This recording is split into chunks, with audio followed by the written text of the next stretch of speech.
팀장, 이용, 그리고 파토. 과학하고 앉아있네 시즌 6. 자, 코로나19가 다시 기승을 부리고 있죠? 네, 그렇습니다. 네. 네. 좀 잠잠해지는 것 같더니 네. 그 장마가 되게 서울 수도권에서 장마가 엄청나게 길게 끝나고 해를 보자마자 또 이런 소식이 들려서 그러게요. 근데 이게 되게 한 일주일 지나서 이게 통계가 발표가 되지 않습니까? 그렇죠. 실제로 네. 지금 발표되는 분들은 일주일 전에 그래서 걸린 보면은 비가 많이 오고 실내 활동이 좀 많아지면서 그러지 않았나 하는 생각도 들고요, 사실. 그럴 수도 실내에서 있죠. 오히려 모여 있고. 네. 여하튼 지금 상황이 심각하고요. 또 와중에 뭐 많은 사람이 모이는 집회 같은 게 개최가 되고 그러는 과정에서 이게 전단지 같은 걸 이제 전해보게 되는데 과학과 의학에 대한 아주 불신이 느껴져서 그렇죠. 그 전단지 올리셨잖아요. 예. SNS에 올리셨는데 그 빌 게이츠 선생님께서 저 초딩 때부터 네. 사탄이라고 막 그랬던 기억이 나거든요. 아니 뭐 그때 사탄이면 지금도 사탄이긴 하겠는데 아, 그렇죠. 사탄은 변하지 네, 않습니다. 임모탈들의 특징이죠.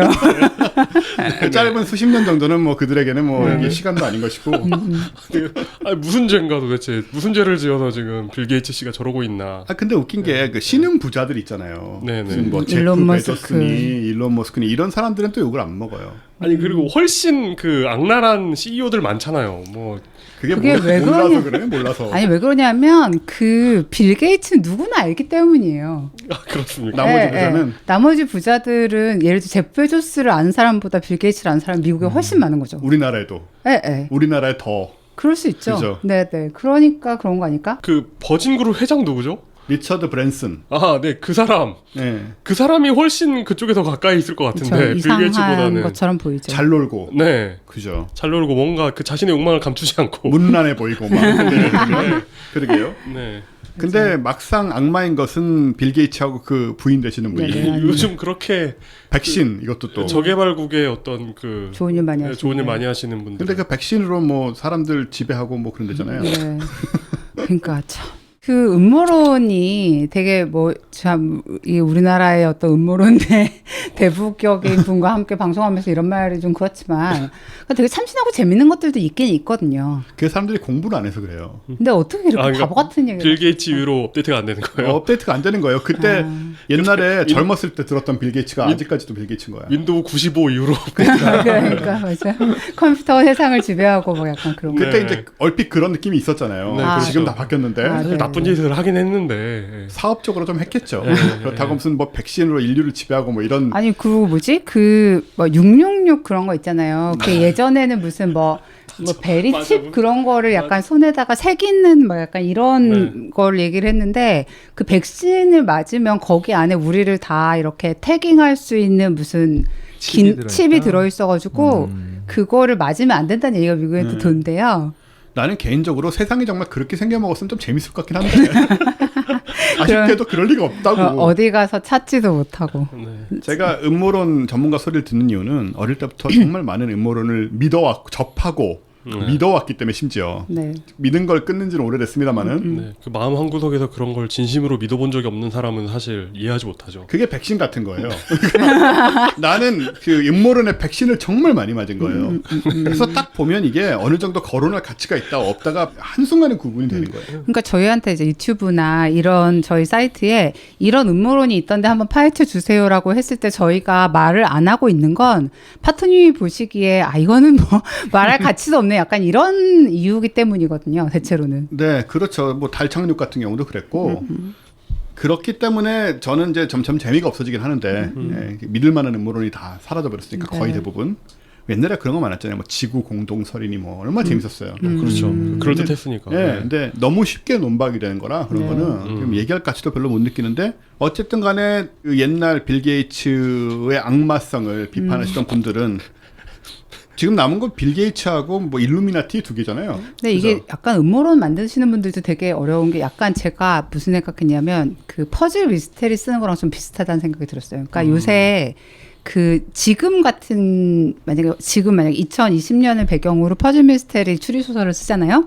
그러면 CCTV와 이런 핸드폰과 GPS와 이런 것들이 있기 그쵸. 때문에 어떤 완벽한 알리바이나 이런 설정을 어떤 트랩을 만들기가 되게 어려운 거예요. 맞아요, 네. 맞아요. 그래서 이제 이 굉장히 머리를 잘 쓰지 않으면 2020년을 배경으로 이거 만들 수 없는 셜록 홈즈 때랑 지금 완전 다르거든요. 맞아요. 그러니까 이게 그래서- 음모론도 사실 마찬가지인 거죠.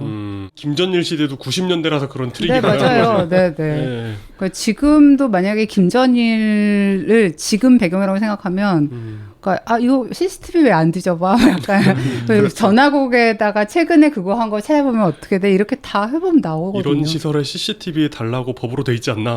그러니까 그 며칠 전에 제가 무슨 스탠드업 코미디를 보다가 그분이 이제 플랫 아웃서 지구 평론자들을 논박하는 걸 봤는데 네. 뭐 과학적인 건 다 떠나서 이제 그 스탠드업 코미디 하는 분들은 원래 좀 재치가 있잖아요. 그런 얘기를 하는 거예요. 물론 이제 저 같은 사람도 그런 얘기를 간혹 하지만 이 지구 평평론이라는 게 평면설이라는 게 인류 역사상 가장 큰 음모론 중에 하나인데 만약에 존재한다면 인류 역사상 가장 큰 음모인데 그렇죠. 그러려면 지난 수백 년 동안 혹은 수천 년 동안 얼마나 많은 사람들이 여기 가담해야 되는지 아느냐. 그러면서 과학자 이런 얘기하는 게 아니고 요트 선장들 미국의 요트 선장들 있잖아요. 네. 화이트 트래시란 말을 쓰더라고요. 그 화이트 트래시 요트 선장들 요트 요만한 거 타고 오면 나갔다 들어왔다 하고 그러면서 이제 먹고 사는 사람들이 있는데 그 사람들 다 모아놓고 listen. 저기 좀 많이 나가면 지구가 이제 평평하다는 걸 알게 되고 끝이 있고 산맥이 가로막아 있는데 돌아올 때 그 얘기하면 안 된다고. 그거를 매번 숙지를 해야 되고 새로운 사람이 배 탈 때마다 그 얘기해야 되고. 그러니까 맞아요, 정말. 그런 식의 그 조직력을 가진 그런 세력은 없습니다. 지구상에. 그렇죠. 네, 뭐 있으면 재밌긴 하겠는데 과연? 없어요. 1% 가능성이 일루미나티가 존재한다면 실제로. 네. 네, 어쨌든 그 비과학적인 얘기들 이런 얘기들에 경도돼서 특히 목숨을 걸고 건강한 목숨을 나만이 아니고 내 가족과 내 주변에 건강한 목숨을 걸고 거기에 빠져든 분들이 지금 많이 있습니다.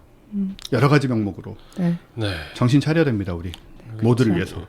좀 이제 사람들이 지쳐가고 해서 막 그 해운대, 부산 이런데 뭐 70만 명이 모이고 뭐 이런 네. 얘기하지 않습니까? 그러니까 좀 다시 한번 바짝 조일 때가 되지 않았나. 그렇죠. 그렇게 좀 되는 분위기죠, 뭐 사실. 뭐 어쩔 수 없어요. 우리가 자초한 거기 때문에. 제가 지난 시간에 저희 오픈 AI의 GPT-3에 대해서 얘기했었는데 네. 살짝 실수한 게 있었어요. 그랬어요? 몇 분이 피드백 주셔가지고 그거 약간 바로 잡아야 될 것 같은데 그때 저희가 계속 이제 일론 머스크의 AI 뭐 연구소 이런 식으로 얘기를 했었는데 일론 머스크는 3년 전에 오픈 AI의 보드 멤버에서는 지금 빠져 있는 상태고 그때 이제 빠지게 된 주요한 이유가 두 가지가 있었는데 하나는 테슬라가 개발하려고 하는 그 자율주행 그 뭐라고 해야 되지 인공지능과 약간 충돌하는 면이 있을 수 있겠다라는 거 이익 충돌 뭐 이런 문제가 하나 있고 또 하나는 이것이 non-profit 단체였잖아요 처음에는 그렇죠. 그러니까 인공지능의 위험에 인류가 함께 대응하자라는 단체로 그 처음에 여기서 굉장히 이제 뛰어난 AI 인재들을 데려오면서 그러니까 일반 회사 정도 이상으로 돈을 많이 안 줬다는 거예요. 그러니까 왜냐하면 우리는 여기는 뭐 그렇다고 해서 무슨 뭐 자선 사업하는 데처럼 돈을 아주 적게 준 건 아니지만, 그러니까 그분들이 막 구글에 갔을 때 받을 수 있는 정도의 액수보다는 훨씬 덜 줬는데 그럼에도 불구하고 되게 좋은 동료들과 좋은 뜻에서 정말 최첨단의 일을 할 수 있기 때문에 이제 사람들이 되게 많이 이쪽으로 옮겨왔는데 그러다가 이제 3년 전 정도를 기점으로 해서 마이크로소프트 돈이 되게 많이 들어오고 일론 머스크가 나가고 물론 아직도 아니 마이크로소프트가 이런 데도 가담하고 있는 거예요? 네 그렇더라고요. 네. 야, 진짜. 네 그래서 그러면서 이게 약간 뭐라고 해야 그러니까 완전 넌프로핏도 아니고 그렇다고 극한으로 이윤을 추구하는 형태도 아니어서 캡트라는 말 그러니까 캡이 있는 그러니까 우리는 어느 정도 이거를 맞출 정도로는 벌겠지만 그 이상으로 막 엄청난 이윤을 추구하지는 않을게라는 형태의 조직으로 지금은 가져가고 있다고. 그 네. 경영을 지금 사람이 하고 있나요? 네, 그렇습니다. 일단 일론 머스크는 그렇지만 이게 완벽하게 그러니까 이윤을 추구하지 않아야 된다고 생각하는 입장이 있었기 때문에 그 시점에서 이미 갈라졌고 그렇지만 아직도 뭐 이제 전혀 관계가 없는 조직이다라고 말하기에는 아직도 꽤 많은 돈이 들어가 있고 네, 그런 상태라고 합니다. 만약에 한 GPT-10 정도가 생겨가지고 GPT-X라고 해야지. 네, GPT-X가 생겨가지고 N. 예, 생겨가지고 이제 막 뭘 물어봐도 사람보다 더 나은 대답을 해요. 그러면 기업 경영자 입장에서 이 컴퓨터의 말을 들어야 되지 않을까요? 당연히 들어야 그럴 수 되겠죠. 있죠. 네. 근데 지금은 약간 어떤 거가 있었냐면 제가 지난 시간에 얘기 안 했던 것 중에 지금 미국에서 사업을 하고 있는 회사들 있잖아요. 네. 그 회사들의 신규 사업 아이디어를 묻는 거예요. 음. 그러면은 엄청나게 많은 것들을 그러니까 브레인스토밍 하듯이 쭉 내놓잖아요. 그럼 네. 이 중에서 이제 경영자가 보고 이거는 괜찮은데 이런 식으로 할 수 있는 거죠. 제가 되게 재밌다고 생각했던 거 뭐냐면 틴더라는 서비스가 있잖아요. 그 데이팅 앱인데, 그러니까 지역 기반의, 그러니까 내 위치로부터 뭐 어느 정도 범위 내에 있는 네네. 사람들하고 연결을 해주는 건데, 이 틴더를 이용해서 집에서 어떤 테크니컬 서포트가 필요한 그 주부들에게 그런 서비스를 제공할 수 있는 주변에 있는 사람들을 연결해 주는 거. 그러니까 젊은 친구들을 연결해 주는 이런 거를 같이 하면 그냥 틴더 무슨 홈이라고 했나 어쨌든 그런 네. 서비스를 하자는 뭐 이런 제안들을 이 인공지능이 하더라고요. 근데 말이 되는 것 같잖아요. 그러니까 예, 이제 이런 내용들을 막 쏟아 놓으면 경영자가 보고선 이거 괜찮은데 개발해봐 이렇게 될 수 있죠. 그 세간의 어떤 시선만 이렇게 견딜 수 있는 왜? 사용할 수 위험한 뭔가 좀 위험할 것 같긴 하지만 그런가요? 네. 그런가? GPT-4 개발 계획이 이미 있대요. 있겠죠. 2035년 이전에 나온다고. 지금의 파라미터의 1000배랍니다. 지금 1750억인 그렇잖아요. 그래서 1000배면 뭐야, 어떻게 되죠? 170조. 조? 네. 아니죠. 1000배? 1000배면 170조 맞아요. 맞네. 네. 나 지금 손가락으로 해봤어. 내가 수포자라고 너무 무시하는 거야. 제 손가락이 그렇게 말했으니까 확실해요. 네. 그리고 제가 좀 들여다봤는데 GPT-3의 기본적인 방식은 저거래요. 문장을 그래요? 자동 완성하는 기능이랍니다. 아주 뛰어난 자동 완성 완성이라고. 그게 왜 예전에 이미지 복원하는 것 중에 그런 거 있잖아요. 그러니까 이쪽에 지워진 어떤 사진이 있으면은 주변에 있는 이미지들 가지고 이쪽에 왜 뭐 분실됐거나 없어진 픽셀들 복원하는 방송에서 얘기한 적도 있는 것 같아요. 네네 그런 기술하고 기본적으로는 같은 거라고. 맞아요. 요즘 사진 편집하는 앱들 보면 이렇게 예전에 막 포토샵으로 저 전선 지워야 돼 막 하면은 막 그 도장 툴 가지고 막 네, 해야 되잖아요. 네. 근데 요즘은 그냥 이렇게 하니까 없어지고 그리고 뭐 이 사람을 없애야 돼 하면 이렇게 문지르면 없어지고 사실 정말 정말 다른 세상입니다. 그게 이제 GPT-3 같은 거랑 결합을 해서 그 자연어 처리가 되면 예를 들어서 그냥 저 사람 좀 없애줘 하면은 네. 알아서 없앨 수도 있겠어요, 그죠? 그럼 진짜 그 사람을 없애는 거 아니에요? 고지식하게 그걸 받아들여가지고. 네. 그러게요. 아유 무서워라. 네. 자 이렇게 뭐 여기 이 정도 하고 진짜 오프닝을 말씀을 드릴 건데. 네. 지금 저희 근데 옆에 계신 분 소개는 네. 원체 너무 저희가- 하신 거 아닙니까? 네. 예, 저 한양대 물리학과의 손승우 교수님이 나오셨습니다.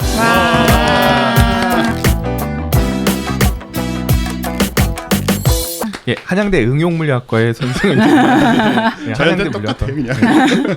물리학과가 있어요. 물리학과가 있고 그렇군요. 응용물리학과가 있어요. 응용물리학과. 네네. 물리학과와 어플라이드 피직스. 네, 어플라이드 예. 피직스. 물리학과와 비교되는 응용 물리학과의 자랑은 무엇일까요? 저희가 커리큘럼이 사실 거의 비슷한데요. 특별히 좀 다른 것은 반도체 우리가 반도체 공정 관련된 커리큘럼이 더 있습니다. 취업이 더 잘 된다. 리소그라피라고 하는 것과 뭐 여러분들 뭐 맨날 보면은 삼성 나올 때마다 스핀 코팅하는 거 나오잖아요. 네. 그런 공정 같은 것도 다 한번 경험을 해보고요. 약간 그 공대적인 부분이 있는 건가요? 뭐 그렇다고도 할 수 있고요. 네. 하지만 그것보다는 그러니까 원리에 조금 더 집중한 편입니다. 손승우가 있다. 네. 네. 무슨 말이에요? 일반 물리학과에 비해서 손승우가 있다 이런. 네네. 한양대 물리학과 되게- 계신 교수님들은 억울하겠는데. 되게 사회생활이 늘었다. 네, 그렇죠. 살다 보니까 이렇게 되더라고요. 약간 울고 싶기도 하고 좀 그래. 감사합니다. 응용물리학과. 네, 사실 손수영 교수님 제가 되게 좋아하고 예전에 몇 번 그 같이 뭔가를 해보려고 했었는데 그때 안식년 가시고 막 그랬었잖아요. 연구년 연구년 네네. 가셔가지고. 우리하고 아무것도 안 하셨나요? 사이언스 북스. 예, 사이언스 북스 때 다큐멘터리 보고서 우리 같이 톡하는 예, 맞네요. 네, 분명히 그때 제가 한번. 무대에 같이 섰던 기억이 있기 때문에. 그거 네네네. 뭐지? 네네. 네. 그거 말고는 뭐 코스모스 코스모스. 관련이었어요. 코스모스, 네네네. 맞습니다. 그거밖에 안 했었죠. 그러게요. 근데 진짜 되게 재밌는 거 많이 가지신 분이셔서 네. 네, 앞으로 뭔가 이것저것 할 생각이 있습니다. 아직 오프닝 시작 안 했죠? 그러니까 여러분들도 이 지금 유튜브 보시는 분들은 이 얼굴을 잘 기억해 주시기 바랍니다. 네. 일단은 저희 과학하고 앉아있네에서 3번에 걸쳐서 네. 물리 복습이라고 네. 할까? 예. 네. 그런 얘기들을 또 나누게 될 것 네, 같고. 사실 저희가 물리 얘기를 간간히 계속 하긴 했는데 천문학 얘기를 많이 했으니까 그런데 또 이렇게 딱 정리해가지고 이렇게 또 배운 적은 없잖아요. 그러니까 이게 뭐가 문제냐면 들어보면 다 아는 얘기라고 생각은 하는데 네. 막상 이거 뭔가 조카한테 설명하려면 되게 망설여지는 좀 그런 느낌? 그렇죠. 이게 공부 못하는 사람이 가지는 느낌이에요. 다 아는 기초. 거 같거든요. 기초의 기초. 다 아는 거 같은데 시험 문제 나오면 못 푸는. 네. 네, 이 얘기는 사실 우리 뉴턴의 발가락 들어가면서 했어야 되는데 아무튼 전 준비한 오프닝을 하겠습니다. 네, 알겠습니다. 이것도 되게 중요하고 놀라운 얘기예요. 우리 저 UAE의 화성 탐사선 아말 네. 얘기를 드렸었는데 네, 네. 네. 발사 잘 됐다는 얘기를 했었고 7월 20일 날 발사가 됐었죠. 네. 배경의 얘기인데 이 아랍에미레이트 연합의 아말 프로젝트를 이끈 분이 첨단 과학기술부 장관인 사라 알 아미리라는 분이에요. 아 여자분이시구나. 33살의 여성입니다. 진짜요? 아. 장관이? 젊으시네요. 예, 장관이고 이분이 총책임자였고 아. UAE인데 네. 그러니까 우리의 편견을 많이 깨는 상황이죠. 33살이요? 33살이에요. 게다가 와. UAE가 UAE고 게다가 이 아말 개발팀 인력 중에 여성 과학자 비율이 34%가 돼요. 와. 그래서 제가 저 단체 사진 찍은 거 봤는데 정말 여자분들이 거의 절반으로 보일 정도고 그리고 과학기술부 와, 내에는 대단하다. 연구진의 80%가 여성이에요. 네. 진짜요? 네. 과학기술부 전체 연구진의 80%가 여성이라는 거. 그럼 무슨 배경 같은 게 따로 있을까요? UAE가 교육 정책이 이미 20세기 중반부터 남성하고 동등한 교육을 했어요. 여성한테. 근데 이게 특히 아라비아 반도에 있는 이 이슬람 아랍권으로서는 굉장히 빨랐던 거죠. 아, 그렇죠. 네. 네. 20세기 중반이면은 뭐 우리도 그러지 않을 때, 뭐 법적으로 그럴 때지만 네, 사실상 네. 그렇게 안 될 때인데. 그렇죠. 귀남이 오빠 공부해야 되니까. 아, 이거 첫사랑인가요, 그거? 아, 모르겠어요. 아들과 딸 이런 건가? 아들과 딸이었나? 네. 드라마. 네, 우리 공부 그런 잘하는 상황, 예. 언니는 못 80년대 혹은 그 이후까지도 그런 상황이 이어졌는데 어쨌든 그렇게 됐었고 그래서 과학 분야에 특히 여성 활동이 두드러지는데 컴퓨터 공학을 전공하는 전체 학생의 77%가 여성이래요. 그러니까 이런 것도 자리를 잡은 상태고 네. 이런 건 뭔가 좀 문화적인 연구가 있어야겠네요. 이거 되게, 네. 되게 특이한 상황이네요. 그러게요. 일하는 여성 비율은 28%밖에 안 되지만 역시 아랍권으로서는 높은 거고요. 전 세계 과학계에서 지금 여성이 차지하는 비율이 30%인데 근데 여기는 과학기술부의 연구진이 80%가 여성이고 이번 프로젝트만 여성이 34%였다. 근데 예전에 제가 그 히든 피겨스 같은 경우도 마찬가지고 나사에서 이제 달 착륙할 때 그 연구하던 그걸 보면 그러니까 그때 사실 미국의 뭐 무슨 뭐 흑백 문제 뭐 여성 문제 되게 심각할 때인데 네. 의외로 그 프로젝트 자체에는 그렇게 많은 차별이 있지 않았던 거예요. 그러니까 일을 꼭 해야 되고 잘해야 되는 일이면 일단 거기에서 사람들이 잘할 생각만 하면은 차별하고 뭐 이럴 수가 없는 거죠. 그래서 되게 이건 정말 되게 중요한 얘기다라는 생각이 들더라고요. 맞아요. 이게 어울리는 얘기인지 갑자기 이렇게 망설여지는데. 뭐 언제나 어울리는 얘기만 했다는 듯이. 이명박 대통령 시절에 사람들이 집회를 굉장히 많이 하지 않았습니까? 네. 근데 그때 이후로 그 전희경의 내무 부조리가 많이 없어졌거든요. 그게 무슨 말이죠? 일이 많아지고 힘들어지니까 해야 할 일이 많아지니까 전희경들이 그 안에서 있는 부조리한 억압들이 사라지는. 못한. 바쁘고 힘드니까 오히려. 네. 이게 약간 비슷한 것 같기도 하고 아닌 것 같기도 하고 좀 애매하긴 하네요. 네네. 저는 물리학자가 열려 있어서 그렇다고 얘기하려고 했는데 일이 많아서 그런 거예요. 네. 이게 이제 사실은 사회가 돌아가는 방식이 우리 생각보다 훨씬 더 비합리적일 때가 많아서 맞아요. 의외의 이런 네. 변수들이 생기죠. 네. 이 알 아미리 장관은 이미 30세 때 장관이 됐어요. 정말 젊은. 예. 대단하다. 그 어떻게 30세에 장관이 될 수 있지? 근데 생각해보면 이게 30대 여성을 장관으로 세운다는 게 물론 능력이 있으셨겠지만 능력이 있다고 해도 만약에 우리나라에서 뭐 네, 이런 쉬운 얘기 아니죠. 과학기술부 장관을 30대 뭐 여성이든 남성이든 그냥 30세라고 치죠. 임명한다는 게 정치적 부담이 있는 일이거든요. 그렇죠. 그것도 여기는 사실 정치적 부담 이상으로 어마어마한 그런 반대라든가 그런 게 있을 수 있다고 생각이 되는데도 이거를 해낸다는 거예요. 그러니까 이미 뭐 뿌려놓은 씨앗이 이렇게 뭐 싹이 돋은 것일 수도 있고, 혹은 리더십이 정말 강력하게 이걸 밀고 있을 수도 있고요. 그럴 수 있죠. 예.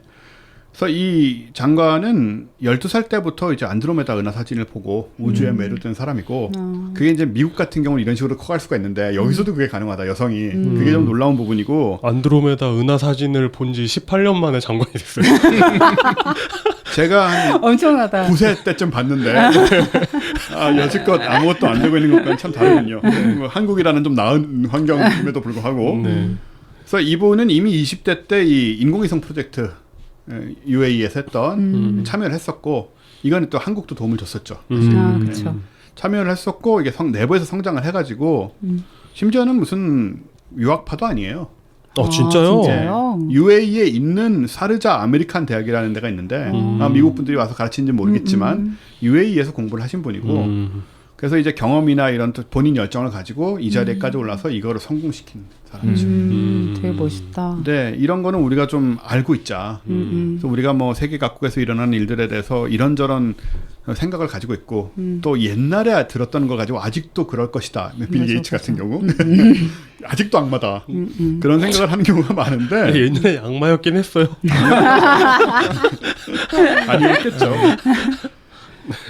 근데 사실 빌 게이츠가 롤모델이 된 건 사실이죠. 그런 느낌을 줬기 때문에 뭐 구글 같은 데도 처음 시작할 때 뭐 돈 비입을 했던 맞아. 이런 것들도 네. 뭐 걔네들 그렇죠. 아직 그런지 모르겠습니다만은 그렇죠. 네. 어쨌든 간에 뭐 그런 느낌들이 있었는데, 여하튼 원래 얘기로 돌아와서 이렇게 우리가 모르고 있는 중에 또 변하는 세상과 또 우리가 절대로 이건 불가능할 것이다라고 생각했던 곳에서 이걸 해내는, 사실은 이 아말이라는 화성 탐사선을 자체적으로 개발을 해가지고 이거를 발사를 성공을 하는 것도 놀라운데 그 바탕에 이런 여성들의 힘이 있었다는 거 좀 알아둘 필요가 있다. 네. 그래서 우리가 여기에 대해서 우리가 무슨 편견을 가지고 있는 경우가 있다면 이 성공 사례를 보면서 그렇지 않다라는 것을 자꾸 우리가 되새겨야 한다. 네, 이런 생각이 들어서 오프닝 때 말씀을 드렸습니다. 네. 자, 우리 뭐 이상한 잡담도 많이 하고 꽤나 시간이 갔기 때문에 네. 이제 손승우 교수님과 어떻게 아시게 된 대로 예, 한양대학교 응용물리학과 손승우 교수님이 나오셨습니다. 와.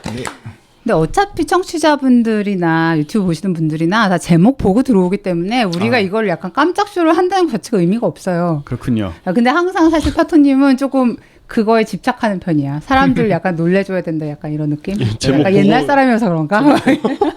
제목에 제 이름 나와요 이렇게? 그럼요. 네네. 와. 태양계 연대기가 그게 통해서 아마 10년 전 건데 아마 썸네일 자체에 얼굴이 나올 거예요. 네. 아, 네. 감사합니다. 네. 아, 그런 거 좋아하시는군요. 저도 한번 유명세를. 손승우 교수님이 나오셨고요. 물리 얘기를 이제 앞으로 3시간에 거쳐서 네. 정확하게 말하면 이제 과학하고 앉아있네니까 매달 네. 한 번씩 해서 3번에 걸쳐서 하게 될 건데, 앞에 잠깐 얘기 나왔지만 우리가 물리를 기본적으로 물리학 요 부분을, 그러니까 예를 들어서 뭐 상대성 이론 같은 걸 따로 떼서 하기도 했고, 뭐 양자역학도 그렇죠. 했고, 그리고 유튼역학 이런 것도 하긴 입자 했죠. 물리학도 했고 네. 그랬는데, 기본 물리만큼은 K 박사님이 좀 야매로 좀 그렇죠. 한 면이 네. 있어서 천문학자에게 배웠기 때문에.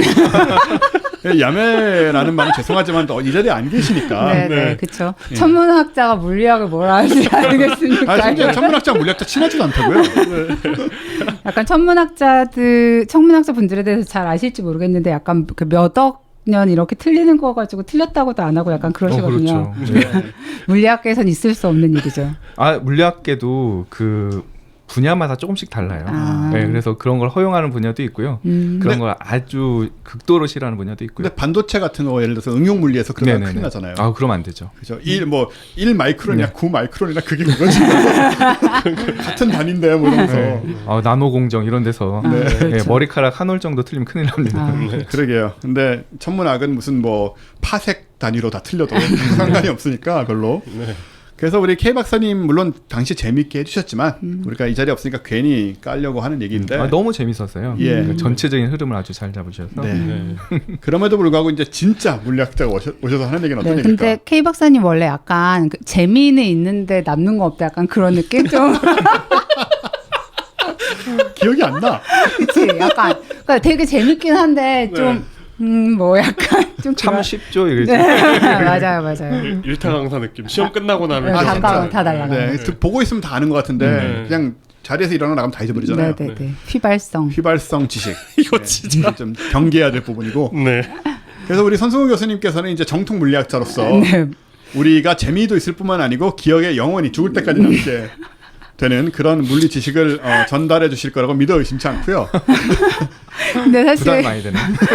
오늘 이제 손승우 교수님하고 무슨 얘기 할지 이렇게 대충 주고 받았는데 오늘 진짜 기초 뉴턴역학 이런 거 할 거거든요. 네, 그냥 뭐 사실 모르고 우리 잘 네, 생각보다 그렇게 쉽지만도 않아요, 그게. 아, 네. 그래가지고 이제 뭐 약간 물리학자이기 때문에 설명할 수 있다. 약간 이렇게 말하는 게 좀 약간 웃기긴 한데. 그러게요. 네. 어떤 거는 고등학교 과학책에 나오는 거 네. 얘기를 또 할 뭐, 건데요. 네. 어차피 다 기억 못하니까요. 네.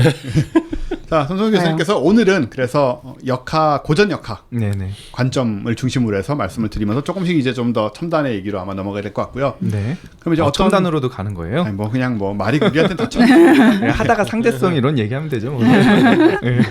손승우 교수님 이제 처음 무슨 얘기부터 시작해 주실 건가요? 사실 뭐 고전역학을 전공했다는 사람은 없고요. 뉴턴역학을 전공했다는 사람은 없습니다. 그렇겠네요. 그냥 생각해보니까. 학부 과정에서 배우는. 예, 학부 과정에서 다 배우는 거고 하지만 그럼에도 불구하고 이런 기초적인 건데 다 알고 있다고 생각하지만 이렇게 놓치고 넘어가는 부분들 네. 뭐 그런 부분들에 대해서 잠깐 얘기해 보자고 아마 불러주신 것 같고요. 네. 예, 그럼 어떤 부분부터 시작을 할까요? 이제 처음에 우리의 질문은 우리 모두가 사실은 모르는 거죠. 물리학이란 무엇인가? 네, 물건이 왔다 갔다 하는 그런 그거 내가 사실 법칙인가? 물리학이 뭐냐라고 물어보면은 정의가 뭐죠? 물리학. 뭐 해주시겠죠 우리가. 네, 우리가 나서지 뭘까요? 말고. 그 국어사전적인 정의 자체는 사실 뭐 만물의 이치잖아요, 사실은. 아, 그렇구나. 만물의 이치, 예. 물리. 예, 예. 그걸 갖다 다 설명하려고 하는 노력인데요. 그 안에서 우리가 어떤 것이 중요한가를 생각을 해보면 분야마다 조금씩 다릅니다. 고전역학이나 뉴턴역학이라는 분야에서는 기본적으로 물체의 위치와 속도 그리고 시간이 지난 후에 위치와 속도를 결정하고 싶고 설명하고 싶어 하는 것이 바로 고전역학의 기본이라고 할 수 있죠. 네. 위치와 속도. 위치와 네. 속도 그리고 그것을 통해 예측할 수 있는 미래의 속에. 위치와 속도. 그래서 물리학에서 아마 기억하시겠지만 가장 중요하게 처음에 가르치려고 하는 것이 위치라고 하는 개념이에요. 네. 그러니까 위치 개념을 생각을 해보면 그냥 우리가 수직선상에서 이렇게 표시하던 거에서 적어도 2차원, 3차원 공간에서 설명을 하려면은 좌표계. 좌표계, 예. 예, 좌표계를 갖다가 도입을 하던가 예. 아니면 벡터라고 벡터. 하는 개념을 사용해야 됩니다. 네. 예. 속도와 방향. 그렇죠. 예. 벡터라고 하는 개념을 갖다가 좀 어려워하시는데 벡터는 방향과 크기가 주어지는 물리량이 벡터라고 합니다. 방향과 예. 크기. 그 그래서- 스칼라와 반대되는 개념이라고 옛날에 주소 들었잖아요. 우리 학교에서. 그러니까 반대라고 하면은 좀 그렇고요. 네, 그것을 더 확장한 개념이라고 네. 생각해도 좋을 것 같습니다. 그래서 속력은 스칼라 값이고 속도는 벡터 값이다. 그렇게 배웠죠. 네, 네. 네. 그래서 그래서 어떻게 이런 걸 기억하고 있지? 가장 중요한 어렵다. 포인트 중에 과학 하나입니다. 팟캐스트를 어렵다, 이건. 지금 7년을 하고 있는데 그걸 기뻐하면 안 돼요. 그런 거예요. 네. 늘 새로워서. 아니, 근데 속도가 그러니까 속력이 없는데 어떻게 방향이 모르겠네. 속도에서는요, 네. 방향하고 속도의 크기. 우리가 보통 속도의 크기를 편의상 뭐 이렇게 속력이라고 많이 씁니다. 그러니까 시속 몇 킬로 이러면은 내가 어느 방향으로 가는 거거든 무관하잖아요. 네, 그건 이미 이제 알고 있다고 생각하거나 아니면은 뭐 평균 내버리면 별 의미 없을 때. 그래서 이게 이런 게 철학적인 관점하고 계속 관련이 됐던 게 위치와 속도를 알게 되면 네. 어느 단위 시간 이후에 무엇이 얼마나 이제 움직였는가, 변했을지. 변했는가를 네. 알 수 있게 되면은 이게 소위 결정론의 바탕이 된 거잖아요. 그렇죠. 예, 이런 식으로 우리가 우주를 파악할 수 있다라는 자신감을 가졌었던 것이고 한때. 네. 그 고전역학에서 이제 가장 중요한 게 무엇일까? 그러니까 아까 말씀드렸던 위치. 위치. 예, 근데 그 위치라는 것을 정해놓고 나면은 위치의 시간 변화량이라고 하는 속도라는 걸 결정할 수 있습니다. 네. 그래서 제가 지금 계속 말씀드리는 건 벡터를 기본으로 한다고 하면은 위치라고 하는 것도 벡터면 위치의 시간 미분, 그러니까 시간 변화량이 네. 바로 속도가 되는 거고요. 아, 그 속도를 한 번 더 시간 변화량을 취한 게 가속도인데 아. 그 가속도에 과연 어떻게 주어지는 것인가가 바로 뉴턴의 운동 법칙에 들어 있었던 거죠. 아. 예. 그래서 선배님 이해 못하고 있죠. 다들 멍하고 있다. 뭐 아까 미분이란 단어가 잠깐 나오는 순간 다 움찔했고. 아 그렇군요. 저는 선배가 저랑 선배를 똑같은 취급하는 건 약간 그래. 좀. 위치를 미분하면 속도가 되고 속도를 네네. 미분하면 속력이 되고. 네. 예. 가속도? 이런 포인트에서 쑥쑥 들어오면 안 되는군요. 그건 마치 이공계가 소크라테스란 이름을 듣는 순간 플라톤 하면은 네, 그 미분의 의미 이런 걸 설명해 주셔야 돼요. 예. 미분은 우리가 작게 자른다라는 걸로 배웠었잖아요. 그래서 작게 잘랐을 때 우리가 원래 정의로 보면은 이동 시간 분의 이동 거리라고 하는 게 사실 속력이라는 의미였잖아요. 네. 근데 그 이동 시간을 뭐 우리가 1시간 동안이야 라고 이야기할 수 있지만 그 1시간이라고 하는 걸 점점 줄이면서 그때의 이동 거리라고 하는 것도 점점 줄여 나갔을 때 우리가 순간적인 속도라고 하는 것을 갖다 정의를 할 수 있는 거예요. 뭐 순간 속도가 바로 속도가 되는 거고요. 고전역학에서는 결국은 좀 잘 알아야 되는 게 힘이 어떻게 작용하는지를 잘 알아야 되거든요. 예.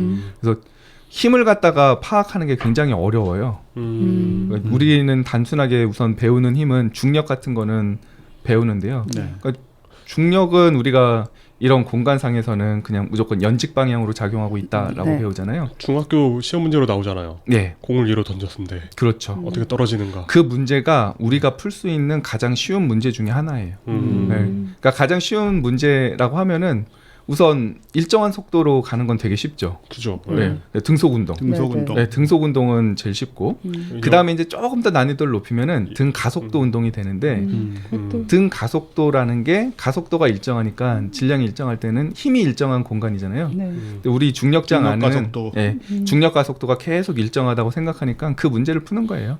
그게 딱 마침 2차 방정식, 시간에 대한 2차 방정식으로 그러네. 써지고 중학교, 고등학교 교육 과정에 우리가 배우는 건 2차 방정식 푸는 걸 열심히 배우잖아요. 예. 영희와 철수가 A와 B 두 지점에서 서로 이 시점 이 문제를 푼 다음에 나오는 게 뭐 누가 공을 위로 던졌는데 뭐 그렇죠. 몇 초 만에 떨어졌는가. 예. 이런 거를 연구하던 시절에, 그러니까 네. 처음에 하던 시절에 이제 디폴트로 있던 거는 항상 중력이고 네. 나머지 힘이란 거는 뭐 어떤 식으로 생각을 한 거예요? 뭐 누가 사람이 밀고 뭐 말이 땡기고 이런 걸로 예. 생각하는 건가요?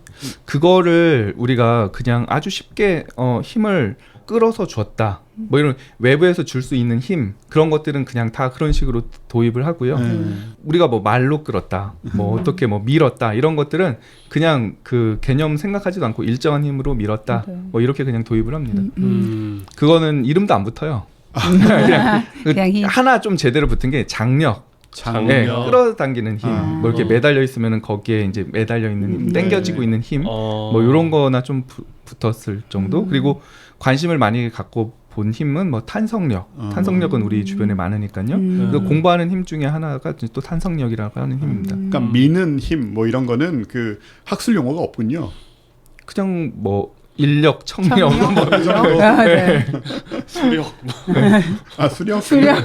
원자력? 네, 그런 거죠 뭐. 자, 예, 혼동하지 마십시오. 아닙니다. 근데 그런 데서 얘기하는 역은 또 에너지잖아요. 그러니까요. 그러니까 힘과 에너지 개념 자체가 헷갈리는 개념이었어요. 그러니까 물리량에서 지금 제가 막 던졌는데 네. 힘이라고 하는 물리량을 이미 말씀드렸고요. 네. 근데 지금 말씀 안 드린 게 운동량하고 에너지라는 건데 아. 물리학자들이 운동량하고 에너지라고 하는 것을 굉장히 헷갈려 했었다고 그래요. 역사적으로도. 아, 지금은 안 헷갈리는. 그럼요. 지금은 안 헷갈리죠. 강백호의 운동량이 위다. 그게 뭐야? 슬램덩크 좋아하는 슬램덩크에 나오는 강백호가 열심히 뛰어서 열심히 더 남들보다 많이 움직인다고. 많이 움직여가지고 뭐라도 해내면 네. 막 강백호야말로 변수였고 네. 강백호의 그래요, 운동량이 위다하면서 상대편 감독이 막 놀라고 그러거든. 네. 그것은 아니겠죠? 이것과는? 우리가 비슷한가? 물리 용어라고 하는 게 그래서 좀 어렵고 많이 슬램덩크랑은 다르죠. 그러니까 운동량이라고 말하는 순간 이제 정의를 해야 되거든요. 네. 그래서 우리가 체육이나 아니면은 그냥 일상생활에서 쓰는 용어인 운동량이 아니고요. 이게 질량과 그 물체가 가지고 있었던 질량과 그 물체가 가지고 있었던 속력을 아, 곱한 값. 근데 속력이 벡터라고 했었잖아요. 운동량도 그래서 다 벡터예요. 네. 그렇군요. 힘도 벡터였고요. 아, 운동량이 벡터군요. 예. 강백호가 뛰려면 방향이 있어야 되니까. 그러니까 상대 코트를 향해 아. 또 뛰는 네, 것이고. 네. 그런데 방향이 필요 없는, 그러니까 벡터가 아닌 양이 에너지예요. 에너지. 네. 그래서 뭐 잘 아시는 운동 에너지는 2분의 1 mv 제곱이잖아요. 네. 거기에서 이제 v 제곱 하는 순간 벡터 2번 곱하면은 스칼라량이 되거든요. 네. 에너지는 스칼라량이에요. 그래서 그런 얘기 많이 들어보셨잖아요. 그 역학, 고전 역학이라고 하면은 뉴턴 역학이고 뉴턴 역학은 힘을 파악하는 거다. 근데 힘 파악하는 게 너무 어려워요. 그리고 힘 파악하고 하다 보면 많이 틀려요. 근데 그걸 에너지적으로 푸는 역학으로 나중에 바꿔요. 에너지를 이용한. 네. 들어보셨을 뭐 그 뉴터니안 말고 그러니까 라그랑지안이나 뭐 해밀토니안 네, 그런 걸 갖다 이용해서 푸는 게 나중에 고전 역학이 점점 확장되고 고전 역학을 더 잘 이해할 수 있게 됐던 바탕이 됐던 거죠. 어쨌든 상대성 이론 양자역학이 나오기 전에는 다 고전 역학이라고 봐야 되는 건가요? 네, 다 고전 역학 그런 거죠. 네. 그럼 이제 뉴턴은 뭘 한 건가요? 뉴턴이 갑자기 나타나서 이것들을 이제 정리해내기 시작한 건가요? 뭐 그렇다고 볼 수도 있죠. 네. 사실은 천문학에서 우리가 다 그런 것들이 쌓아온 걸 알고 있잖아요. 네. 그래서 천문 데이터들이 쌓여 있었고요. 잘 아신 티코 브라이가 열심히 네. 쌓아놨었고, 맨눈으로 열심히. 그렇죠. 그걸 갖다가 케플러가 가져다가 케플러 법칙들을 갖다가 찾아냈었고, 네. 정말 데이터를 잘 보는 사람이죠.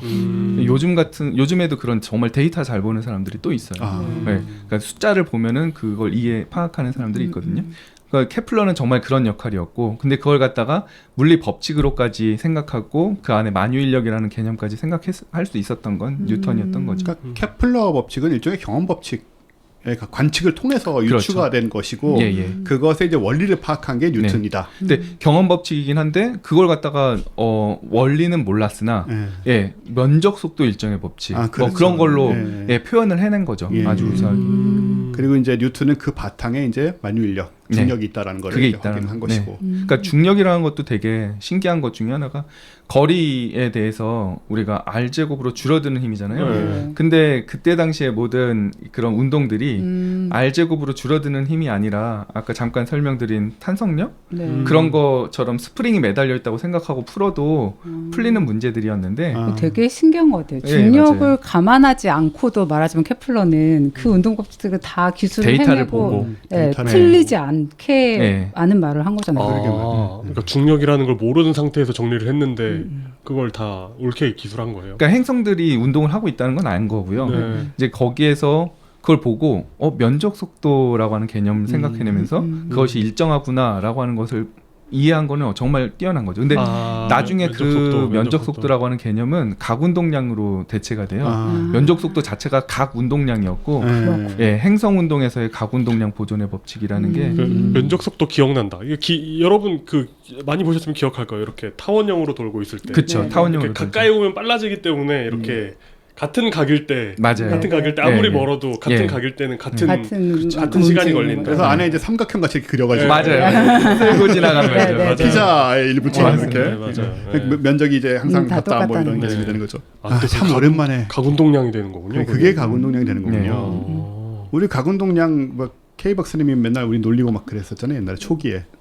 왜요? 아닌가? 각운동량으로? 근데 각운동량으로 놀리기가 정말 좋아요. 왜냐하면은 각운동량을 그 고등학교 교육까지 배우긴 하지만 제대로 안 배우거든요. 대학에서 물리라고 하는 걸 좀 제대로 공부해보지 않으면은 각운동량 개념을 배울 일이 거의 없습니다. 하지만 일상생활에서는 너무 많고 굉장히 중요한 것 중에 하나라 만약에 그냥 물리학 기초를 배우셔야 된다면은 고등학교 거는 그냥 빨리 떼버리고 각운동량을 보는 게 그러니까 각운동량은 대학교 나온 친구들도 잘 이해를 못하는 것 중에 하나라서. 아니 근데 김연아가 스핀을 도는 순간 우리나라 사람들 다 이해한 거 아니에요? 그렇죠. 아니 근데 고등학교 물리를 못 떼가지고 그러고 있는 건데 빨리 떼고 각운동량을 하라는 말씀.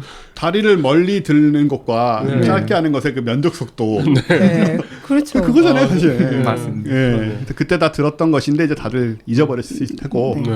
그게 이제 케플러가 본인이 관측을 하면서 법칙으로 정리를 했는데 그 바탕에는 이제 뉴턴의 만유인력 법칙이 있다.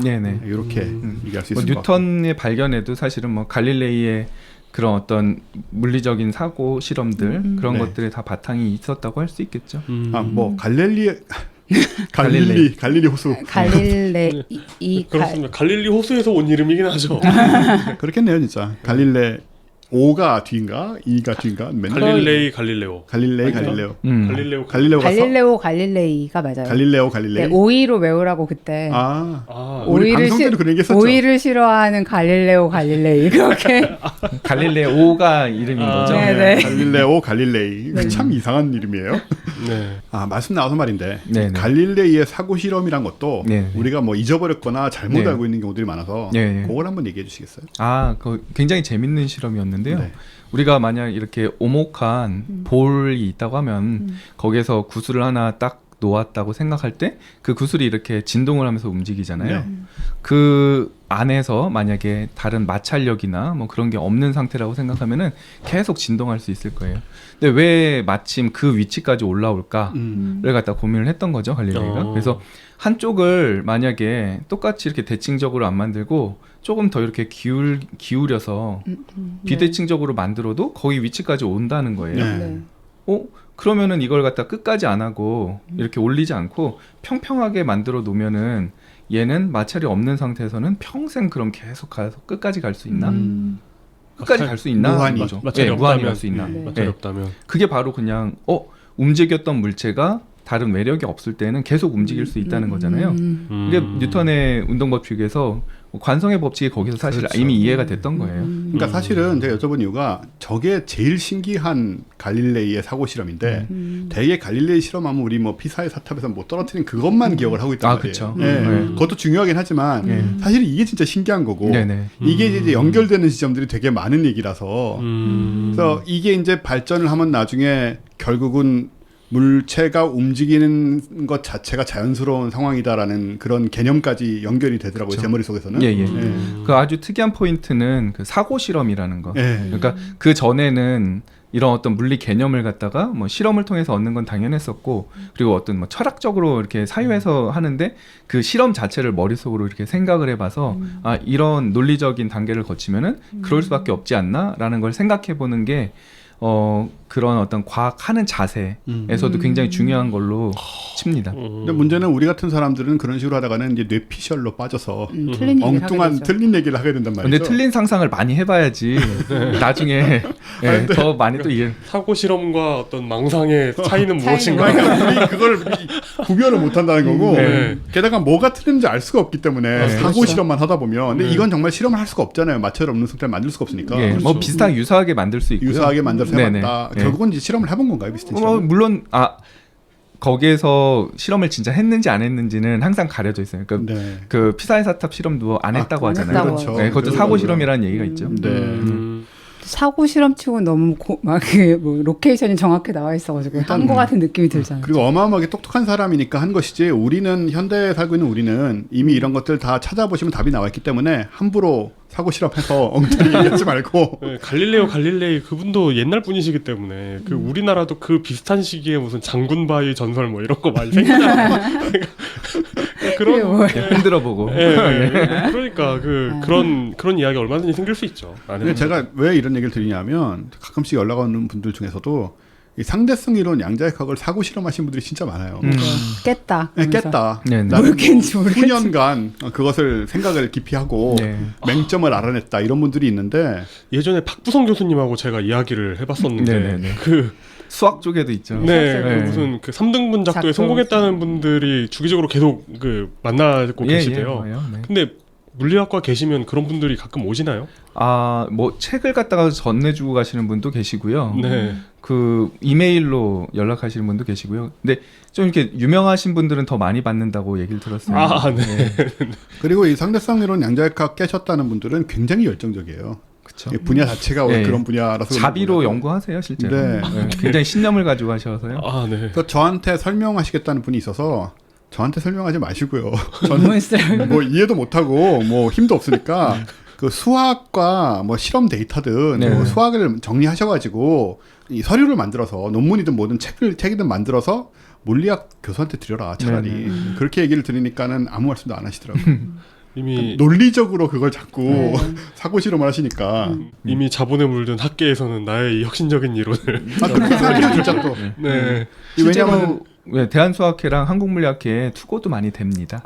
네. 알겠습니다. 근데 이제 뭐 과학자들이 이런 거 인정했다가는 밥줄을 끊기니까 맞아. 할 것이다 이렇게 또 얘기를 진짜 하시고 음모론이. 그럴 수도 있죠. 네. 네. 그럼에도 불구하고 우리의 갈릴레오 선생께서는 네. 갈릴레오, 오이. 갈릴레이. 그래서 우리의 그 갈릴레이 네. 님께서는 잘했어요.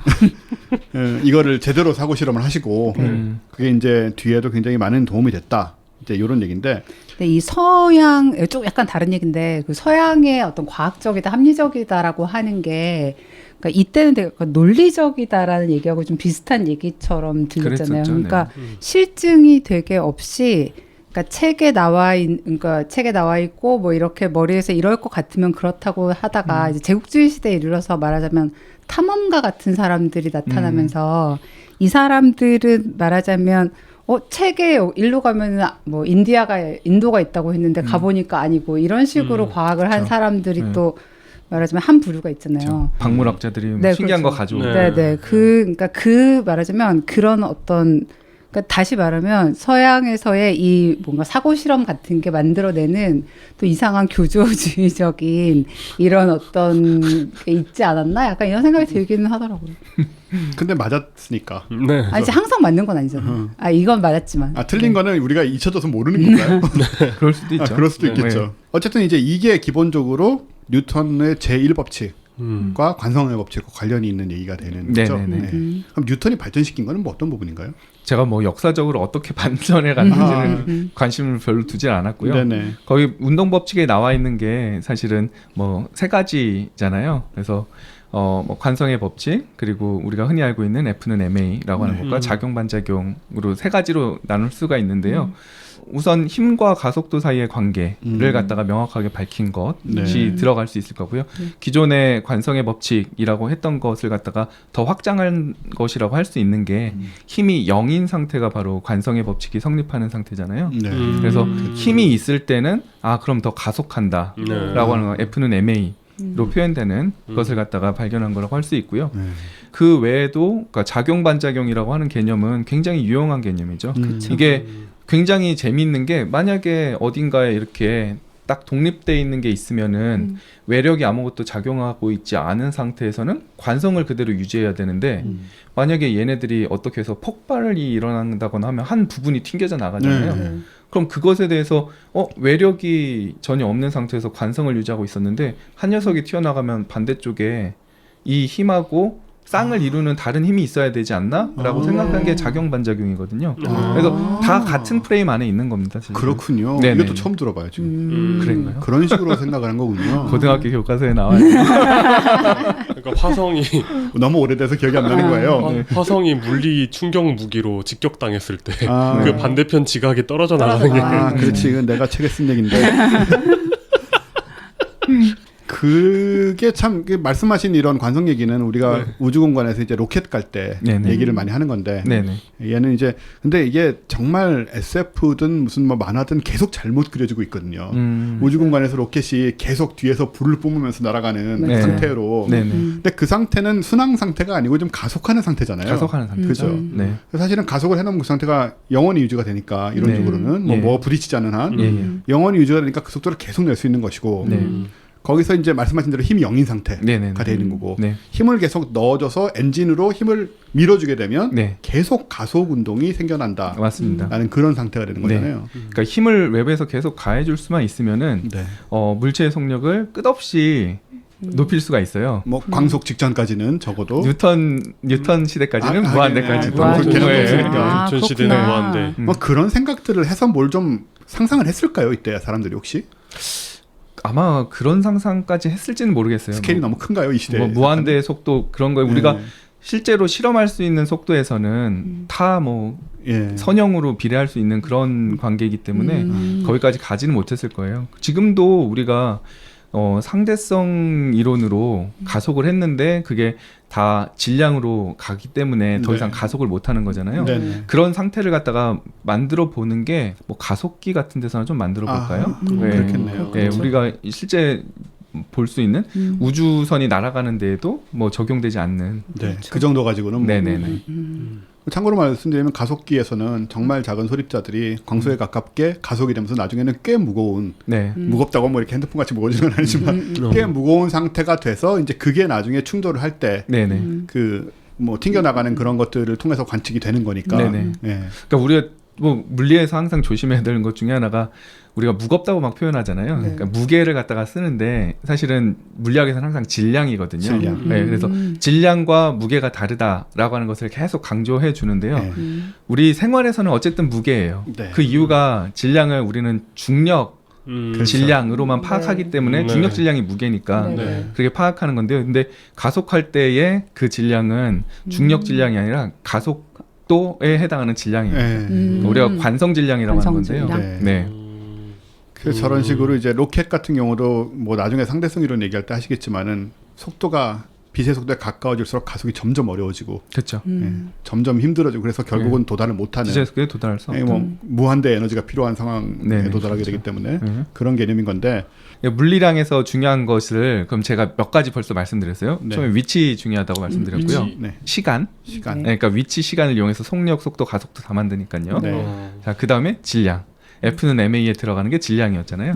이 세 가지가 굉장히 중요해요. 그래서 물리에서는 질량, 길이, 위치를 표현하기 위한 길이, 네. 그리고 시간을 표현하기 위한 시간 단위가 굉장히 중요합니다. 네. 그래서 물리에서 단위계를 보통 얘기할 때 국제 표준 단위계를 쓴다고 하잖아요. 그게 보통 MKS 유닛이라는 말을 많이 쓰는데요. 거기서 M이 미터고요. K가 킬로그램 질량을 표시하는 거, S가 초, 세컨드, 초입니다. 그래서 보통 물리량은 MKS 유닛을 기본으로 쓰기 때문에 MKS끼리 곱해진 것이 이제 나중에 줄도 되고 뭐 여러분들이 아는 단위들, 뭐 뉴턴 이런 것들이 MKS들의 곱으로서 표현이 되는 겁니다. 그럼 미국 과학자거나 미국에 유학을 갔다 온 과학자들은 마일이나 뭐 야드 이런 거 쓰나요? 아니요. 거기에서도 과학에서는 네. MKS 유닛을 쓰고요. 네. 이게 바뀌었어요 한번. 그러니까 여러분들 아주 오래전 옛날 전공서적이나 뭐 책을 보면은 센티미터랑 그램이랑 세컨드가 나와요. 네. 그래서 CGS 유닛을 쓰다가 MKS 유닛으로 바뀌는 그 국제 표준을 갖다 한번 정했었어요. 그게 국제 회의에서 통해서 정하는데 뭐 프랑스에서 했던가 뭐 어디서 해갖고 정한 뒤에 그걸 SI 유닛이라고 보통 이제 표시하는 국제 표준이 됐고요. 교과서에도 그래서 그걸로 이제 싹 다 바뀌어 있는 걸 아마 보고 많이 보셨을 겁니다. 그러니까 소수점 단위가 바뀐 거죠 일종의. 뭐 센티미터에서 미터로 바뀌었을 네. 때는 우리가 100배 해버린 네, 거고 그렇죠. 그램을 킬로그램으로 바꾸면 1000배. 네. 예. 그래서 예전에는 에너지 단위도 CGS 쓸 때는 그 에르그라고 하는 단위를 썼거든요. 에르그? 예, 지금 에너지 단위는 줄로 알고 계시잖아요. 그러니까 줄하고 에르그는 또 다릅니다. 그거는 옛날 고리장기인가요 아주? 예, 아주 옛날. 근데 아주 옛날도 아닌 게 뭐 한 95년 아, 진짜요? 정도의 교과서에도 아. CGS로 써져 있었다고 해요. 예전에 쓰신 교과서들이 계속 물려져서 한 97년도 정도에는 교과서에 CGS가 없고 MKS로 바꿨다라고 하는 걸 교과서 뒤에다가 이렇게 써서 이렇게 붙이는 그런 게 있었죠. 그럼 제가 만약에 물리학과를 갔다면 뭐 라떼는 네? 말이야. CGS로 배웠을 때 물론 뭐 그래서 예, 성적이 안 나온다는 듯이. 역사에는 가정이 의미가 없습니다. 네, 그런 거 있잖아요. 복학하고 났더니 성적이 안 나오는 선배들이 저런 말 하는 거. 아, 요즘 뭐 이렇게 웹소설이나 웹툰에 그런 거 많이 나오잖아요. 네. 옛날로 젊어서로 돌아가서 막 다시 생을 시작하고. 근데 이세계물 그런 거. 이세계물은 아니고 그냥 뭐 환생물 뭐 이런 거 네. 맞아, 정말 맞아. 많거든요. 맞아, 그런 거 있죠. 20년 전으로 돌아가서 남편을 또 만나고 뭐 이런 거. 네. 초등학교 때로 네. 다시 시작해가지고 네. 다시 내가 알고 있는 모든 걸 가지고 다시 시작하는 거. 그냥 그럼에도 불구하고 나는 물리학과 못 갈 것 같아. 근데 이 유닛 얘기를 해드리면은 아주 옛날 얘기 같잖아요. 네. 근데 그도 아닌 게 그 혹시 부피 단위로 CC 아세요? 네. 그럼요. 이 많이 요즘 썼죠. 자동차에는 아, 이제는 자동차 안 뭐 쓰나요? 이런 데는 CC CC 하지 않나요? 그러니까 CC가 혹시 무슨 뜻인지 아세요? CC? 모르겠다. 네. CC? 예. 일단은 CC는 100단위였던 기억인데 밀리리터랑 밀리리터랑 완전히 1ml가 100cc잖아요. 예. 큐빅 센티미터가 CC예요. 아. 그러니까 1cm, 1cm, 1cm 그러니까 이 각설탕 하나 크기 있잖아요. 그게 cc예요. 이거 충격적이다. 네, 근데 쓰잖아요. 200cc. 큐빅 센티미터. 그리고 200cc랑 똑같이 호환되는 200ml를 쓰잖아요. 음료 같은 데는 아직도 간혹가다 쓰는 것 그렇죠. 같아요. 그러니까 그게 아직도 우리 남아 있어요. 그렇구나. 이번에 어디에서 나온 자동차 엔진이 뭐 1400cc고 뭐 이런 거. 예. 자동차 같은 데는 또 뭐 아직도 뭐 마력 이런 것도 다 일반 마력. 이 cc하고 밀리리터가 완전 같은 단인가요? 네, 같죠. 내가 앞에서 막 100이라고 그랬는데 아니구나. 아, 진짜. 왜 난 또 그렇게 생각하고 있었죠? 마력. 마력. 줄로 해야 되는군요. 그럼 자동차도. 그러니까 거기에서 또 심지어는 1마력이 한 마리 말의 힘도 아니래. 네. 진짜? 네. 그러면 뭐야? 1마력이 그러니까 말의 힘은 뭐 1마력이 아니고 그보다 크던데? 그렇죠. 약간 실제로는. 충격적인데? 네. 그러면 이 한 마리 말이 내는 힘은 1.5마력이다. 약간 이런 식이에요? 3-4마력쯤 됐던 거 같아요. 진짜? 그때 뭐 표준을 하나 정한 거겠죠. 근데 생각해보면 그 당시 그 마력이라는 게 처음 제정된 게 지금 뭐 100년은 훨씬 넘었는데 되게 옛날 그 말이랑. 품종기랑 된 걸 그럴 수 생각해봐요. 있죠. 네, 옛날 말, 조랑말, 당나귀. 네. 그거 약간 놀랍네요. 네. 우리 갑자기 곽재식 속도 이런 거 얘기하잖아요. 네. 곽재식은 1시간 동안에 0.5 곽재식 속도를 쓸 수 있다. 약간 이런 거잖아요. 네. 그렇죠. 그런 단위가 생겼구나. 네. 곽재식 속도 사실 유명하죠. 원래 곽재식 작가님은 장편이랑 이런 것도 같이 쓰기 때문에 실제 속도는 이 곽재식 속도 이상이다. 속도만큼에는 양도 많으니까 일종의 그 면적으로 봐야 되는 거 아닌가? 네. 자, 쓸데없는 얘기 그만하고요. 네. 근데 이제 우리가 뭐 상대성에 대해 얘기를 할 때 네네. 아인슈타인이 시간의 상대성은 발견했지만 그 이전에도 공간의 상대성 개념이 있었다. 네. 라는 얘기를 하는데 네네. 그것 역시 이 뉴턴과 관련된 부분인가요? 상대성 원리요. 그러니까 예. 그 공간의 상대성에 대해서 그러니까 예. 절대 속도, 상대 속도 뭐 이런 개념부터 시작해가지고 그 개념 자체가 갈릴레이 때 있었어요. 갈릴레이 때 네. 진짜요? 예, 그러니까 상대성 이론이 아니고 상대성 원리. 원리. 예, 예를 들어서 제가 뭐 100km로 달리고 있는 자동차에서 공을 100km로 던지면은 자동차 밖에 있는 사람이 보면은 100km로 달리고 있는 자동차에서 100km로 던지니까는 200km로 제가 공을 던진 것처럼 보일 거 아니에요? 네. 그런 속도를 갖다가 단순하게 합할 수 있는 그걸 그 상대성 원리로 이미 알려져 있었어요. 그러니까 저게 아인슈타인 개념이 아니라고. 네. 그러니까 상대성 원리. 원리. 네. 상대성 원리는 그러니까 상대 운동을 갖다가 정의하면 바로 그냥 나와요. 그러니까 이런 예를 한번 들어볼게요. 만약에 고속도로를 100km로 정말 똑바로 일직선으로 달리고 있는 버스 안에 타고 있다고 생각을 해보세요. 근데 속도가 딱 100km를 일정하게 다니는 아까 말씀하셨던 순항 상태가 되면은 그 버스 안에서 이렇게 돌아다녀도 안전하잖아요. 그렇죠. 근데 그 상태에서는 주변에 커튼을 다 쳐서 암막을 만들어 갖고 그냥 외부 경치를 볼 수 없다면은 100km로 달리고 있는지 아니면 내가 정지해 있는지 전혀 알지를 못해요. 그렇죠. 뭐 흔들리거나 이러지 않는다면. 그렇죠. 네. 거기에서 그러면 가만히 서 있었다가 공을 하나 딱 떨어뜨려 보세요. 그럼 그 공은 그냥 제자리로 아래로 떨어지네, 중력장 안에 있구나, 나는 정지해 있는 것 같아 라고 느낄 거잖아요. 네. 근데 밖에 있는 사람은 공은 버스 안에서 분명히 움직였으니까 그대로 떨어뜨린 공 자체가 시속 100km로 날아가는 것처럼 보였을 거예요. 네. 그 상대성 원리예요, 그런 게 다. 그러니까 상대 운동을 하고 있는 곳에서 우리가 물리 현상을 봤을 때에 해당하는 것들이 다 상대성 원리인 거죠. 고전역학에서의 상대성 원리라는 건 우리가 흔히 생각하는 상대성 이론처럼 뭔가 막 그 우리 우리가 어떤 실제 생활에서 이렇게 느끼는 것에서 막 뭔가 다른 느낌이 들잖아요. 막 최고 속도가 정해져 있고 막 이런 거랑 거리가 있네요. 상대성 원리가 근데 상대성 이론이 거기서 온 거예요. 상대성 이론하고 전혀 다르지 않은 게 상대성 이론에서는 딱 한 가지를 더 넣은 거예요. 빛의 속도는 일정하다. 빛의 속도는 일정하다라고 하는 것과 그리고 모든 물리 현상은 동일하게 일어난다라고 하는 거. 상대성 원리를 확장한 거라고 볼 수 있습니다. 일단 그런 거보다 우리 넘어가도록 하고. 네, 알겠습니다. 그러면 그 말씀하신 버스 이런 것도 사실 사람들이 관심 있는데 좀 헷갈리는 경우가 많은데. 예. 그럼 버스에서 창문을 예를 들어서 버스가 아니고 트럭이다. 네.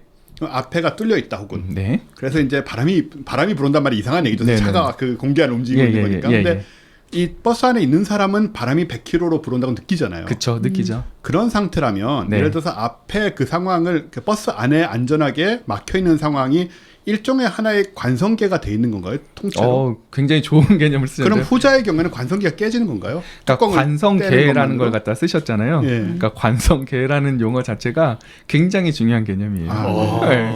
그러니까 우와. 물리현상이 아, 물리 형제. 네. 서당계 영재 7년이라고 봐요. 하죠. 요즘 자꾸 나를 비웃고 그러는데 응? 그러니까 물리현상이 동일하게 일어난 것을 확인할 수 있는 게 관성계인데요. 네네. 그렇게 여는 순간 네. 우리는 뭐 매질, 그러니까 우리 공기라고 하는 게 지나가는 거는 네네. 사실 매질이 지나가는 거잖아요. 매질. 안을 지나는 물체가 느끼는 저항력이 네. 포함되기 때문에 다른 물리 현상을 보겠죠, 우리는. 아, 그러니까 그런 거군요. 우리는 힘이 하나 더 있다고 생각할 거예요. 매질이 흐르는 것 때문에 있는 힘. 이게 사람들이 사실 같은 얘기는 한데 사람들이 어떤 식으로 이런 거를 치부해 버리냐면 그건 뭐 바람 때문에 그런 거 아니야 이런 네, 식으로 얘기해 버린단 그렇죠. 말이죠. 네. 사실 물리적으로 뭐 맞는 얘기일 수 있으나 그게 그런 식으로 치부해 버릴 수 있는 수준의 얘기는 아니다. 네, 뭐 네. 창문 열면 아무것도 아닌 거 아니야 이런 식 얘기를 하는데 네. 예. 그게 이제 그렇게 사실은 매질이라는 관점에서 나눠지는 상황이 되는 거군요. 예, 예. 우리가 그런 아까 잠깐 상상했었던, 그러니까 지금 사고 실험을 이제 하고 계신 건데요. 우리가 다 커튼으로 가리고 내가 주변에서 정보를 얻을 수 없는 그런 공간 안에 들어왔다. 근데 그 안에서는 내가 평소에 보던 물리 법칙하고 똑같이 다 작동한다. 했더니 중력도 똑같이 작동하고 관성계가 만들어진 거예요. 네. 그 관성계는 딱 그 두 가지 정도, 그러니까 정지에 있거나 아니면 등속도로 운동하고 있을 때가 됩니다. 네. 그런 생각을 해보시면은 그게 이제 사고 실험이 되는 건데요. 아까는 제가 중력이 있는 곳에서 사실 한 거라서 중력이 있는 곳에서의 물리가 적용된 건데 중력이 없는 우주로 내려보낼 수가 있잖아요. 말씀하셨던 로켓 네네. 타고 가서 가속 이제 한참 하고 순항하기 시작했을 때 네. 그러면은 그 안에 컨테이너로 다 막아버려요. 그럼 우리가 느낄 수 있는 거는 몸이 둥둥 떠 있다라는 거밖에 못 느끼잖아요. 네. 근데 거기에서는 지금 내가 뭐 얼마나 빠른 속도로 달리고 있는지 우주를 갖다가 가로질러서 가고 있는지 전혀 느끼지를 못하겠죠. 네. 근데 그 상태에서 우주 여행을 할 때 우리가 항상 중력을 만들어줘야 된다고 하잖아요. 그렇죠. 인간은 중력 있는 곳에서 잘 사니까. 네. 중력을 그럼 어떻게 만들까요? 회전. 보통 이제 저기 우주선 보통 회전으로. 회전으로. 네. 중력을 만드는 방법이 뭐 두 가지가 있어요. 그러니까 중력을 만든다는 것은 중력이 없는데 가짜 힘을 만드는 거잖아요. 그래서 항상 배우는 가짜 힘, 가짜 힘. 관성력. 네. 네, 관성력 그리고 원심력. 원심력. 네. 그래서 관성력을 만드는 방법은 가속을 해주면 돼요. 아, 그럼 네. 계속해서 끝없이 계속 가속하면 가속. 네, 끝없이 계속 가속을 해주면 돼요. 네. 우리는 사실 중력 가속도라는 걸 느끼고 있기 때문에 계속 가속을 받고 있는 거잖아요. 네. 그 중력장인 것처럼 네. 중력 가속도로 계속 가속을 해주면은 지구상의 중력 가속도와 같은 크기로 가속을 해주면 그렇죠. 똑같이 느끼게 그럼 우리 돼요. 이렇게 서 있을 수 있는 거예요. 그럼 그게 한 가지 방법이고요. 근데 저건 좀 비쌀 것 같다. 그럼 그렇죠. 같은 원리로 반중력도 되는 거 아니에요? 떨어뜨리면. 아, 거기에서 반중력이 근데 중력의 방향을 반대로 바꾼다는 게 아니라 네. 중력장에서 그 물체만 중력을 갖다가 안 느끼게 만드는 거니까 네. 반중력은 사실 어려운 거고요. 떨어뜨리면. 네. 그 비슷한 상상을 한 사람이 있었어요. 네. 그러니까 왜 만유인력의 법칙에서 질량은 양수만 되냐, 음수 질량은 없냐. 만약에 만유인력의 법칙이 양수 질량이어서 끌어당겼잖아요. 하나가 음수 질량이면 어떻게 될까요? 그럼 미나? 우리가 상상을 해볼 수가 있잖아요, 그죠? 그렇죠. 네. 옛날에 이런 비슷한 토픽이 한번 나왔었던 것 같은데. 뭐 음의 질량 이런 얘기 네. 나왔었지. 우리 이런 얘기는 되게 많이 음의 했지. 질량은 특히 저 알큐비에르 드라이브의 뭐 그런 얘기 원료 할 때. 연료라고 얘기했죠. 근데 음의 질량은 뭐 이렇게 상상이 되게 어려운데요.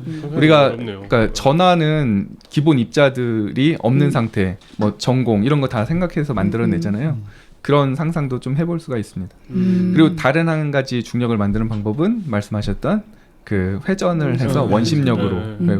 주로 인터스텔라 같은데 우주선이 네. 이게 뱅글뱅글 도는 이유가 네, 그거죠. 싸게 맥히니까 점점 가속을 하려면 점점 힘들어지는데 네, 이거는 되게 그냥 돌리기만 하면 되니까. 음. 그리고 돌리고 나면은 일단 계속 좀 오래 돌 거 아니에요. 그렇죠. 웬만해서는. 네. 가구 동량 보존되니까 계속 그러니까요. 돕니다. 네. 이런 거 있잖아요. 제가 한 가지 궁금했던 건데 왜 그 푸코의 진자요. 예. 그 에코 소설 말고 예. 진짜. 그렇죠. 과학관감에 있는 거. 예, 걔가 이제 지구의 자전을 증명해 준다라고 해서 그렇죠. 지구가 예. 도는 거에 따라서 이렇게 이게 움직여서 계속 예. 되게 되는데 그거하고 네. 가군동량이라든가 지금 네네. 얘기하고 있는 개념들하고 어떤 관련이 있는 건가요? 정확하게 관련이 있어요. 아, 그렇군요. 네. 그 가군동량이 우리가 한번 이렇게 회전을 시켜놓으면은 그 회전축의 방향을 계속 유지하려고 하는 성질이 있거든요. 그러니까 그것 자체가 가군동량을 우리가 이쪽 어떤 방향에 대해서 회전으로 표현을 하기 때문에 그런데요. 그 가군동량이 계속 보존되는 것을 이용해서 하는 실험 중에 하나가 그 관성항법 장치, 관성항법 이렇게 어떤 한 방향을 우리가 우주에서 방향을 잡기가 어려운데요. 네. 뭐 별의 위치를 보고 이렇게 잡는다고도 할 수 네. 있겠지만 한번 회전을 시켜놓은 팽이가 가리키는 방향을 계속 유지한다. 혹은 그 방향을 참고해서 내가 각도를 바꾼다. 항공기에서 많이 쓰는 관성항법 장치. 옛날에 이제 예. 뭐 미사일. 그쵸. 그러니까 우리가 어떤 통신이 부족했을 네. 때는 네. 그걸로 해서 어떤 방향으로 몇 미터 간 다음에 어떻게 움직여라라고 하는 게 그렇게 주어졌던 거고요. 요즘 GPS로 아마 하겠죠. 그렇죠. 예. 다 이제 통신하면서 하기 예. 때고요. 요즘도 아마 관성광장치 왜냐하면 747 같은 게 만든 지 되게 오래돼서 아마 기본적으로 그런 게 또 하고 그리고 또 GPS는 그게 없잖아요. 이 비행기 자세를 모르잖아요. GPS 자세를. 가지고는. 그래서 그렇죠. 아마 그런 그러니까 자세를 알아내려고 또 네. 그걸 써요. 네. 자이로스코프라고 하는 거예요. 자이로스코프. 이름 자체는 자이로스코프. 자이로스코프 하면 되게 멋있어 보이는데. 그렇죠. 네. 그래서 그 자이로스코프 원리가 이제 또 배워야 되는 것 중에 저런 하나인데. 거는 요즘 나인봇 이런 거 그런 거에도 들어가잖아요. 타고 다니는 거. 요즘 스마트폰은 다 들어가요. 네, 뭐 자이로 센서 뭐 네. 비싸지도 않더라고. 뭐 맞아요. 몇천 원밖에 안 하는 거 네. 같은데. 근데 예. 진짜 방향 다 이제 하는 거고요. 진짜 그 비행기나 이런 데 쓰는 진짜 항법용 그런 거 진짜 비싼 게 있죠. 그렇겠죠. 예. 그렇겠죠. 네. 그러면 그 말씀하신 대로 그게 이제 푸코의 진자가 예, 가군동량. 진짜도 이렇게 흔들릴 때 가군동량이잖아요. 예. 얘가 가군동량을 갖다가 계속 유지하려고 하는데 지구 자체가 도니까는 이렇게 지구 도는 거예요. 그래서 북극에 갖다 놓고 하면은 정말 하루에 한 바퀴 돌고요. 네. 예. 그 진짜 묘한 게 우리 생각에는 막 관성계 뭐 자동차 네네. 이런 거랑 결부돼서 뭐 어차피 지구상의 공기 다 이렇게 안 움직이고 바람 안 불고 그 안에 네네. 그러다 보면 그게 영향을 안 받을 것 같다는 생각이 또 이렇게 잘못된 연상이 된단 말이죠. 네. 그래서 저게 어떻게 가능한가는 생각이 들 수가 있는데 그렇죠. 근데도 불구하고 그게 아주 정확하게 그걸 정확하게 계속, 돼요. 예. 네. 뭐 지구 자전이라고 해봤자 그 우리가 바람이라고 느낄 정도로 그게 뭐 강하게 오지도 않고 그리고 푸코의 진자 실험할 때는 또 무지 큰 진자로 해요. 길게 매달랐다는 것 자체가 가군동량을 크게 만드는 거예요. 그러니까 가군동량을 크게 만드는 방법은 팔을 길게 하거나 무겁게 하거나 네, 끝에 달린 걸 무겁게 예. 하거나 두 가지를 갖다 이용하는 겁니다. 그러면요. 제가 계속 이런 질문을 이게 연상돼서 하게 되는데 이런 게 제일 좋아요. 이 원심력을 가지고 돌고 있는 이제 우주 정거장이 있단 말이죠. 네네네. 그 상태에서 물건을 떨어뜨리면 네. 그게 지구상에처럼은 중력 중심이란 게 애매한 모르겠거든요. 그 상황에서 원심력에서 중력 중심이 어디 생기는지 예. 바깥으로 지금 힘이 나가고 있는데. 그렇죠. 우리가 탈수기 생각하면 편해요. 예. 예. 그렇네요. 네. 탈수기를 생각해 보시면은 어디로 힘을 받죠? 바깥쪽으로. 네. 근데 바깥쪽으로 힘을 받는데 그 쥐불놀이 해보셨죠? 예. 안 해봤지만 뭔지는 압니다. 쥐불놀이 안 해보셨어요? 너같이 시골에 살지 않아서. 나도 안 쥐불놀이 사고 실험을 해보면은 네. 쥐불놀이 그 깡통을 돌리면은 안에 재가 안 떨어져요. 그 원리가 원심력 때문에 그렇잖아요. 근데 쥐불놀이 하다가 깡통을 휙 던져버리잖아요. 네. 던져버릴 때 깡통이 어디로 날아가냐면은 그 도는 순간에 접선 방향. 그러니까 그렇죠. 딱 예. 네네네. 그러니까 힘은 이 도는 순간에 그 수직으로 힘이 작용하고 있다고 생각하는데 네네. 깡통은 접선 방향으로 날아가요. 네. 그럼 도대체 힘은 왜 힘이 수직으로 느껴지는데 깡통은 왜 접선 방향으로 날아가냐? 네. 그런 걸 생각해 볼 수 질문인데, 있죠. 네. 네. 그게 관성이라고 하는 걸로 다시 돌아오면 되는데요. 네. 관성력이라고 하는 게 없는 힘인데 있다고 느끼는 거였잖아요. 예를 네. 들면은 버스가 가만히 서 있는데 버스가 움직이기 시작하는 순간 그때 우리가 느끼는 관성력. 그걸 잘 생각해 보시면은 버스가 앞으로 간다라고 버스를 앞으로 가게 하는 힘이 있었고 그 힘의 반대 방향으로 느껴지는 게 우리가 느낀 관성력이에요. 그렇죠. 그러니까 이렇게 되는 거죠. 아래에 타고 있는데 나는 여기 가만히 있으려고 하는 거고 뉴턴의 운동 법칙에서 다른 외력이 없으면 가만히 있으려고 한다고 했으니까요. 근데 아래가 딱 움직이는 순간 가만히 있으려고 하는 것처럼 저항처럼 이렇게 느껴지는 거예요. 그렇죠. 관성이라는 걸 느끼게 되는 거예요. 네. 관성력. 네. 그러니까 관성력은 항상 어떤 힘을 가한 방향의 반대 방향으로 느껴져요. 저 같은 양을 같은 크기. 같은 예. 그거고요. 그러니까 근데 이건 작용 반작용은 아니에요. 그건 네. 음. 그러니까 그래서 이게 관성이냐 작용 반작용이냐를 아. 풀어야 되는 게 고등학교 시험 문제에 자주 나오는 거예요. 네. 네. 전혀 기억 안 한 나지만 한 번도 제대로 풀어본 적 없는. 지금 가진 호기심 정도를 내가 중고등학교 때만 갖고 있었어도 그러니까 이건 관성력이라고 하고, 그러니까 관성력은 원래 없는 힘이잖아요. 없는 힘인데 내가 요 틀 안에 서 있었기 때문에 그 프레임 자체가 가속했기 때문에 내가 있다고 느끼는 가짜 힘이라는 거예요. 근데 회전에서도 보면은 회전하기 때문에 느껴지는 힘. 근데 회전을 만들어내는 힘을 생각해 보면은 쥐불놀이에서 회전을 만들어내는 힘은 깡통을 잡아당기고 있는 줄의 장력이거든요. 아, 그렇죠. 네. 그러니까 그 줄의 장력이 느껴지는 방향의 반대 방향. 그러니까 밖으로 튀어나가려고 하는 방향. 네. 네. 그러면 그래서 중력의 방향이 바깥쪽이다. 네. 그러니까 중력 중심이란 건 존재하지 않고 이 바깥쪽 선을 따라서 이제 네. 요런 360도로 인터스텔라처럼 네. 동그란 게 돌잖아요. 그럼 그 중심 축이 있죠. 네. 그 중심 축에서 수직 바깥쪽 방향들이 중력 방향으로 느끼시게 됩니다. 네. 네. 제가 쥐불놀이도 안 해본 분들하고 무슨 얘기를 하겠습니까? 그러게 지불놀이를 안 해서 이 얘기를 전혀 이해 못하겠다. 그 부작용이 크네 나이 들어서까지. 탈수기 탈수기는 탈수기. 네. 탈수기는 선배가 먼저 썼을 거예요. 아마 용 기자님보다. 탈수기의 빨래가 짤순이. 탈수기의 빨래가 벽에 붙어 있는 이유. 뭐 이런 거. 네. 아 그러면 제가 이제 그 회전하고 있는 우주정거장에서 네. 이렇게 서 있단 말이죠. 이렇게 가만히 서 있는데 뭐 중력을 느끼니까 이렇게 멀쩡하게 서 있지만 거기서 사과를 하나 떨어뜨렸다. 네네네. 그러면 정확하게 밑으로 떨어지나요? 그렇죠. 중력하고 똑같이. 아, 네. 우리는 구분을 못 해요. 구분을 못 한다고 네. 그러면. 그럼 우주정거장 창문을 열고 네. 사과를 저도 지금 얘기하려고 내려놓으면 네. 그러면 그 쥐불놀이 그 깡통이 날아가는 방향으로 날아가는 거예요? 아, 거기서 사과를 그냥 이렇게 딱 하나 놨다고 밖으로 네. 꺼내서 생각하거든요. 놨다. 네. 그렇죠. 접선 방향으로 날아가요. 네. 네. 그러니까 왜냐면은 나는 그쪽으로 속도를 가지고 있었고 그 속도의 운동량을 가지고 있었던 거예요. 그 운동량을 그대로 가지고 날아간다. 네. 좋은 예네요. 네, 좋은 예였어요. 그러니까 이게 어떻게 보면 좀 확장된 의미에서 아까 버스 얘기랑 비슷한 느낌인데 네. 그 버스에서도 예를 들어서 그렇구나 이렇게 던지면은 밖에서 보면 이렇게 접선 방향으로 이렇게 날아가는데 네. 내가 사과를 보면 아래로 떨어진다고 떨어지는 것처럼. 보이겠네요. 뭐 그럴 수도 같이 있죠. 회전하고 있기 맞습니다. 때문에. 네, 네. 네. 그러니까 어우 참 정말 묘하네요. 놀라워요. 아 근데 아까 말씀드렸던 이 모든 것들이 그러니까 중력이 없는데 중력이 있는 것처럼 느끼게 만들잖아요. 네. 이게 그 특수상대성 이론에서 말하는 등가 원리. 등가 원리. 네, 여기 다 있는 겁니다. 그러니까 이게 되게 재밌는 게 우리가 이거 되게 오래 했잖아요. 그러니까 나오는 말은 다 들어봤어요. 들어봤는데 예. 정확히 뭔지 모르겠지만 아마 여러분들도 지금 그러고 계실 것 같아요. 이게 그 무슨 고시 공부 하시는 분들이 제일 경계하는 상황이거든요. 아, 이거 다 뭐죠? 들어봤는데 풀면 모르는 상황. 근데 우리 교육 자체가 네. 그런 것 맞아. 같아요. 그러니까 중학교, 고등학교 하면서 그 과학은 수학도 그렇잖아요. 수학도 우리가 초등학교 때 방정식 좀 풀어보다가 중학교 때 2차 방정식 풀어보다가 고등학교 때 2차 방정식과 기하 연결해서 풀어보다가 이렇게 가잖아요. 네. 과학교육도 중학교 때 사실 이거 우리 꼬마들도 다 해보는 거거든요. 막 회전도 해보고 뭐 이렇게 네. 움직이는 것도 해보고. 근데 그걸 갖다가 힘이라는 걸로 개념으로 배우는 게 이제 고등학교 때 또 배우고요. 대학교 와서 일반 물리학이라고 이제 이런 모든 것을 갖다가 다 그 점점이 흩어져 있는 지식을 이렇게 엮어주는 과목이 하나 있어요. 일반 물리학이라고요. 아, 네. 네, 다 배웁니다 그냥. 일반자 들어가면 네. 대체로 싫던데.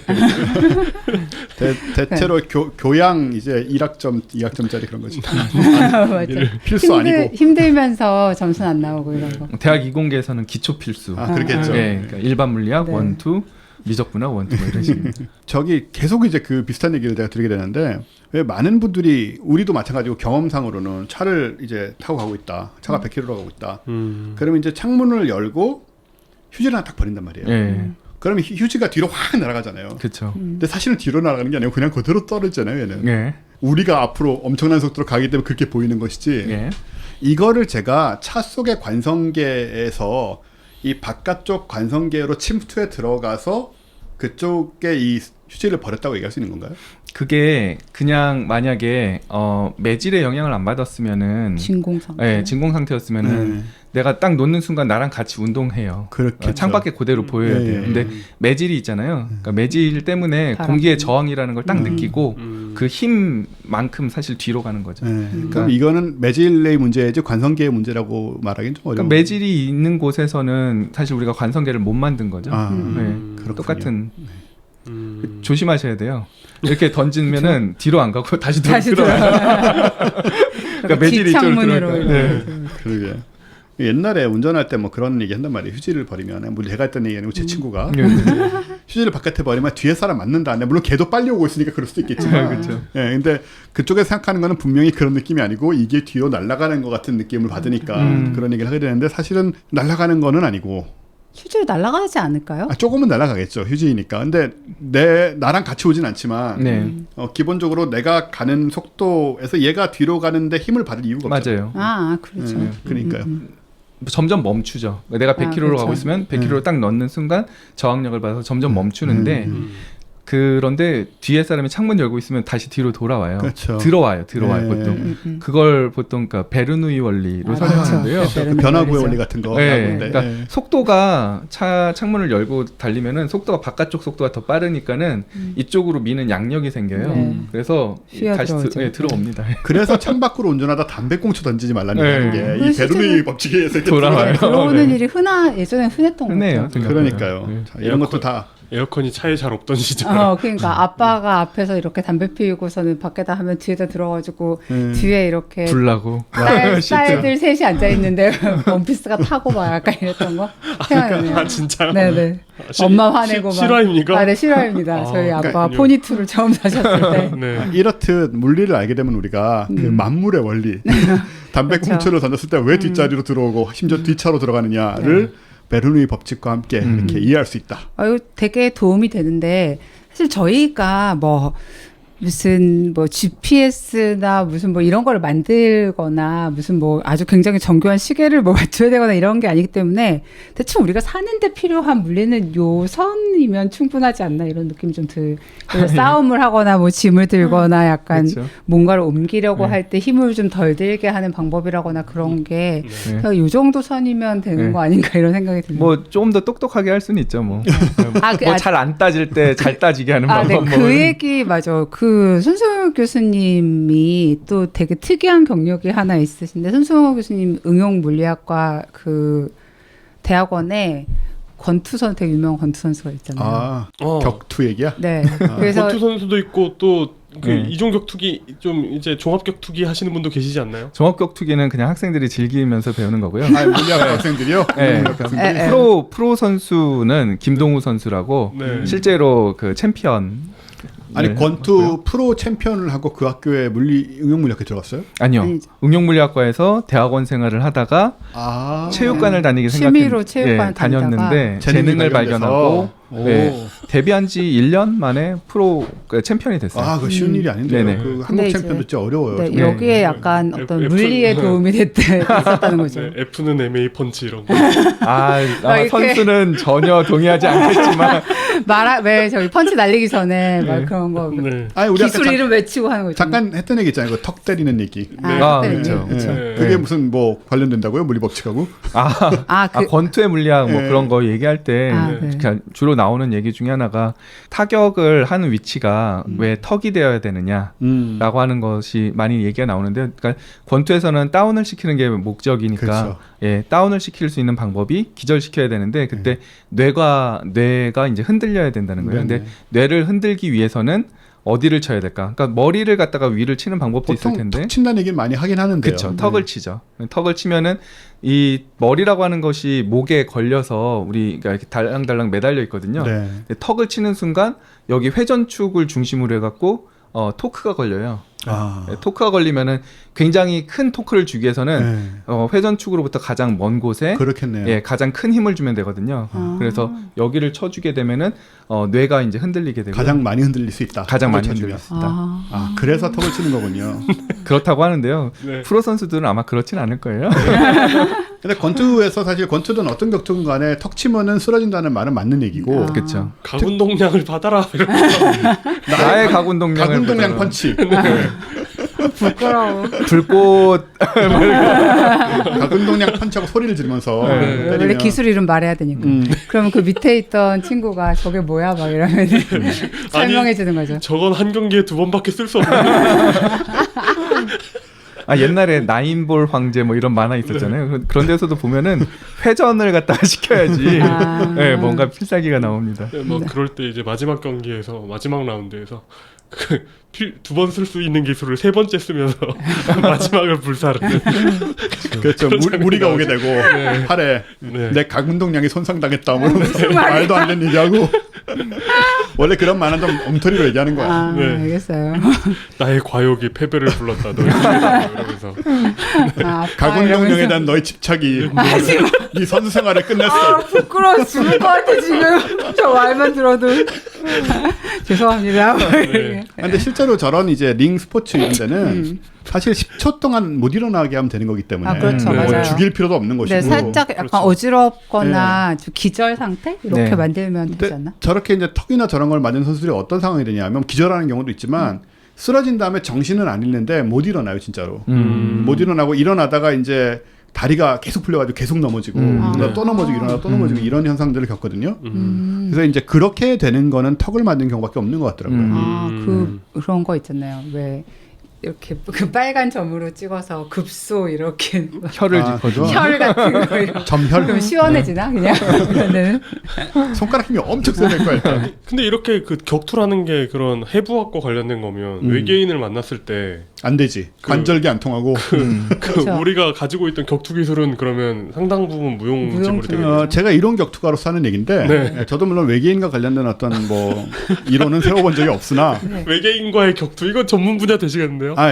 될 수가 없는 게 외계인에 대해서 그게 일단 없으니까. 종류가 많으니까 네, 일단 뭐 화성침공 같은 데 나온 문어류의 외계인은 네. 관절기가 안 통하잖아요. 그쵸. 관절이 그렇죠. 없으니까. 네. 그러니까 사실 현대 격투에서 가장 각광받는 것 중에 하나가 관절기인데 네. 관절기는 이 관절의 방향하고 아주 직접적인 관련이 있거든요. 그래서 그런 부분들을 이제 쓸 수 없게 되니까 결국은 이제 타격기를 쓰던가 네. 아니면 그런데 아니면 만약에 뭐 우주 공간에서 싸워야 되면 우주공간에 싸는 거 굉장히 힘듭니다. 실제 격투가. 왜냐하면은 이제 그 무중력 문제가 있어서 그러니까 내가 내 몸을 뭐가 받쳐줘야지 힘을 실어 때릴 수가 있어요. 이게 지금 맞아요. 물리학 컨텐츠 작용 맞죠? 반작입니다. 지금 작용 그 얘기로 반작. 나가려고 하는 거예요. 아, 그렇구나. 진심으로. 네, 네. 근데 우주 공간에서 우리가 싸운다는 얘기는 일단 우리 뭐 격투하면서 그런 얘기 많이 합니다. 이제 반쯤은 땅이 때리는 거다 이런 얘기를 하거든요. 오. 아, 그런 말이 있구나. 버텨줘야겠죠. 네, 네. 다리로 땅을 받쳐야 돼. 복싱에서도 굉장히 중요한데 발가락을 어떻게 쓰냐가 굉장히 중요해요. 아, 진짜요? 아, 이거 그렇죠. 진짜가요? 딱 잡고 있어야 그럼요. 되는군요. 아, 네. 발가락을? 네. 발가락이 굉장히 중요해요. 이론 격투가 두 분이 지금 아, 굉장한데요. 약간? 갑자기 그냥 말로만 그런 줄 알았어요. 의견이 일치되는. 네.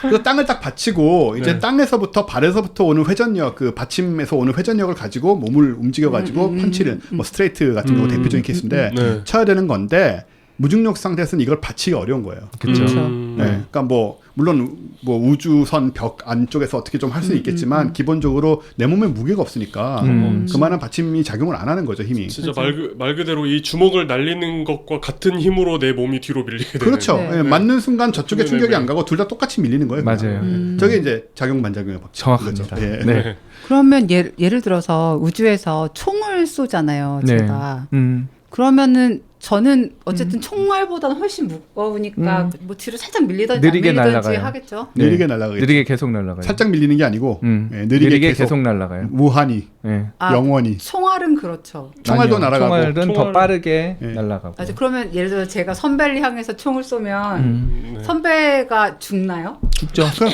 총알 속도가 죽어요. 같이 날아오니까 네네. 예. 네. 그렇죠. 화약- 그건 화약의 똑같이 힘만큼. 화약의 힘만큼 나가는 거고 네. 저도 그냥 총알의 힘만큼 살짝 밀리는데 뒤에 만약에 뭔가 있으면- 생활의 운동량만큼의 운동량을 가지고 하지만 질량은 훨씬 크기 때문에 네, 적은 천천히, 속도로 굉장히 천천히 밀리겠죠. 뒤에 뭐 받치는 게 있으면 괜찮고 아니면은 네. 가다가 얼어 죽고 굶어 죽어요. 무한히 우주 끝까지. 총 잘못 쏘면 그러니까 우주공간에서는 총도 못 쏴야지 너무 네. 힘들어요 이거. 무중력 상태에서는 총도 못 쏘고 뭐 때릴 수도 네. 없고. 그러니까는 우주공간에서 그 우주인들이 괜히 천천히 움직이는 게 아니고 빨리 움직였다가 난리가 나는 거죠. 그렇죠. 몸이 다 회전해 버리고. 그 관성을 네. 어떻게 멈출 수가 없어요. 그러니까요. 맞아. 예. 어떤 우주 영화에서 그거 있었잖아요. 저는 영화 제목은 잊었는데요.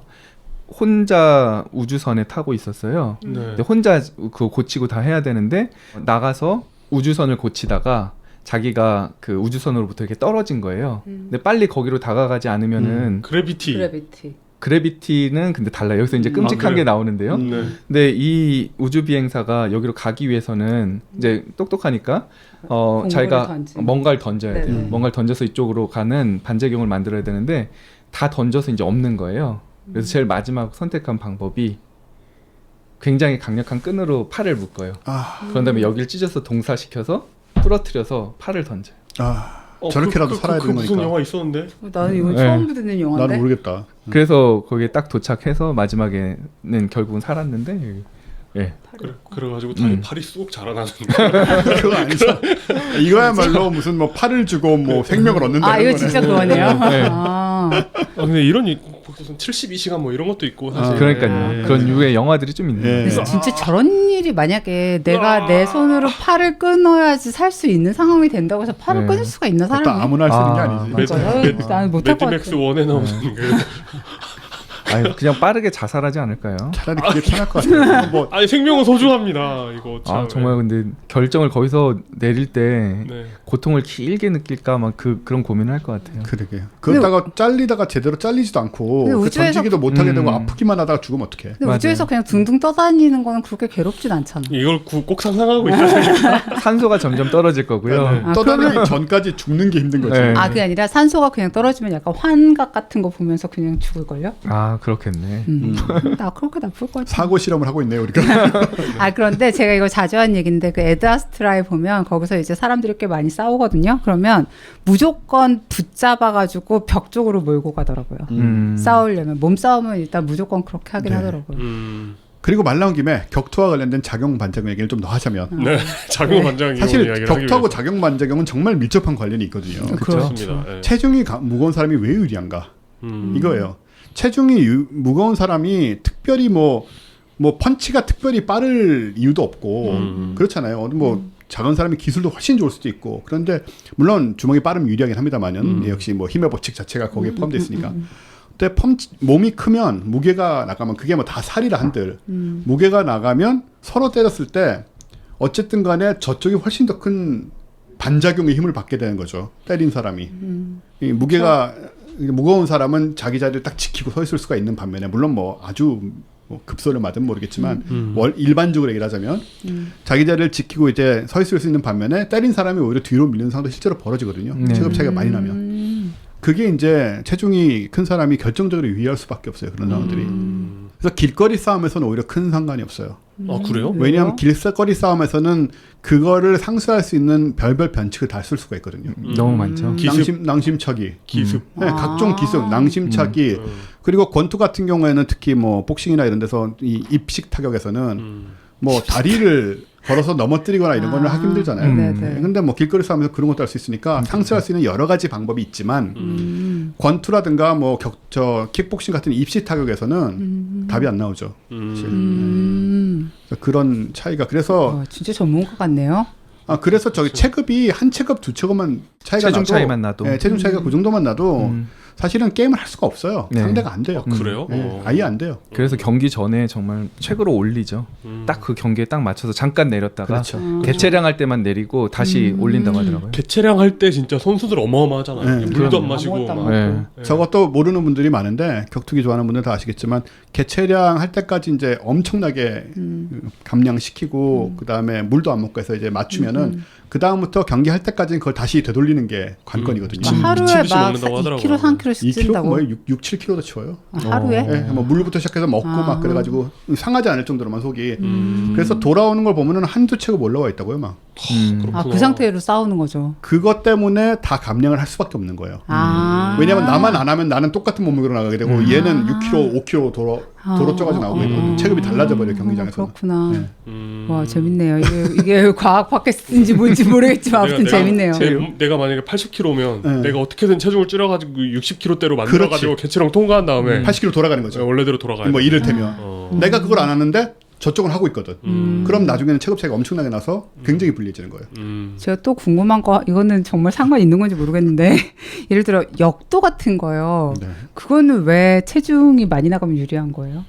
그 저도 모르겠어요. 그 근육량하고 관련이 있을 거예요. 네. 아, 근육량. 그러니까 체중이 적어도 근육량 그 많고 이게 뭐 용상이냐 뭐냐 뭐 따라서 네, 드는 방식 같은 게 다르긴 한데 물리학자 모시고 지금 저도 잘 몰라요. 그래서 아, 나는 진짜 되게 오랫동안 궁금했던 거거든. 그러니까 들 때 반동도 줘서 뭐 이렇게 하잖아요. 네. 근데 저도 그 자기 체중의 뭐 몇 배까지만 들 수 있다 이런 걸 갖다가 연구해서 이야기한다는 걸 아는데 그 이론적 근거가 뭔지는 잘 모르겠어요. 네, 약간 알겠습니다.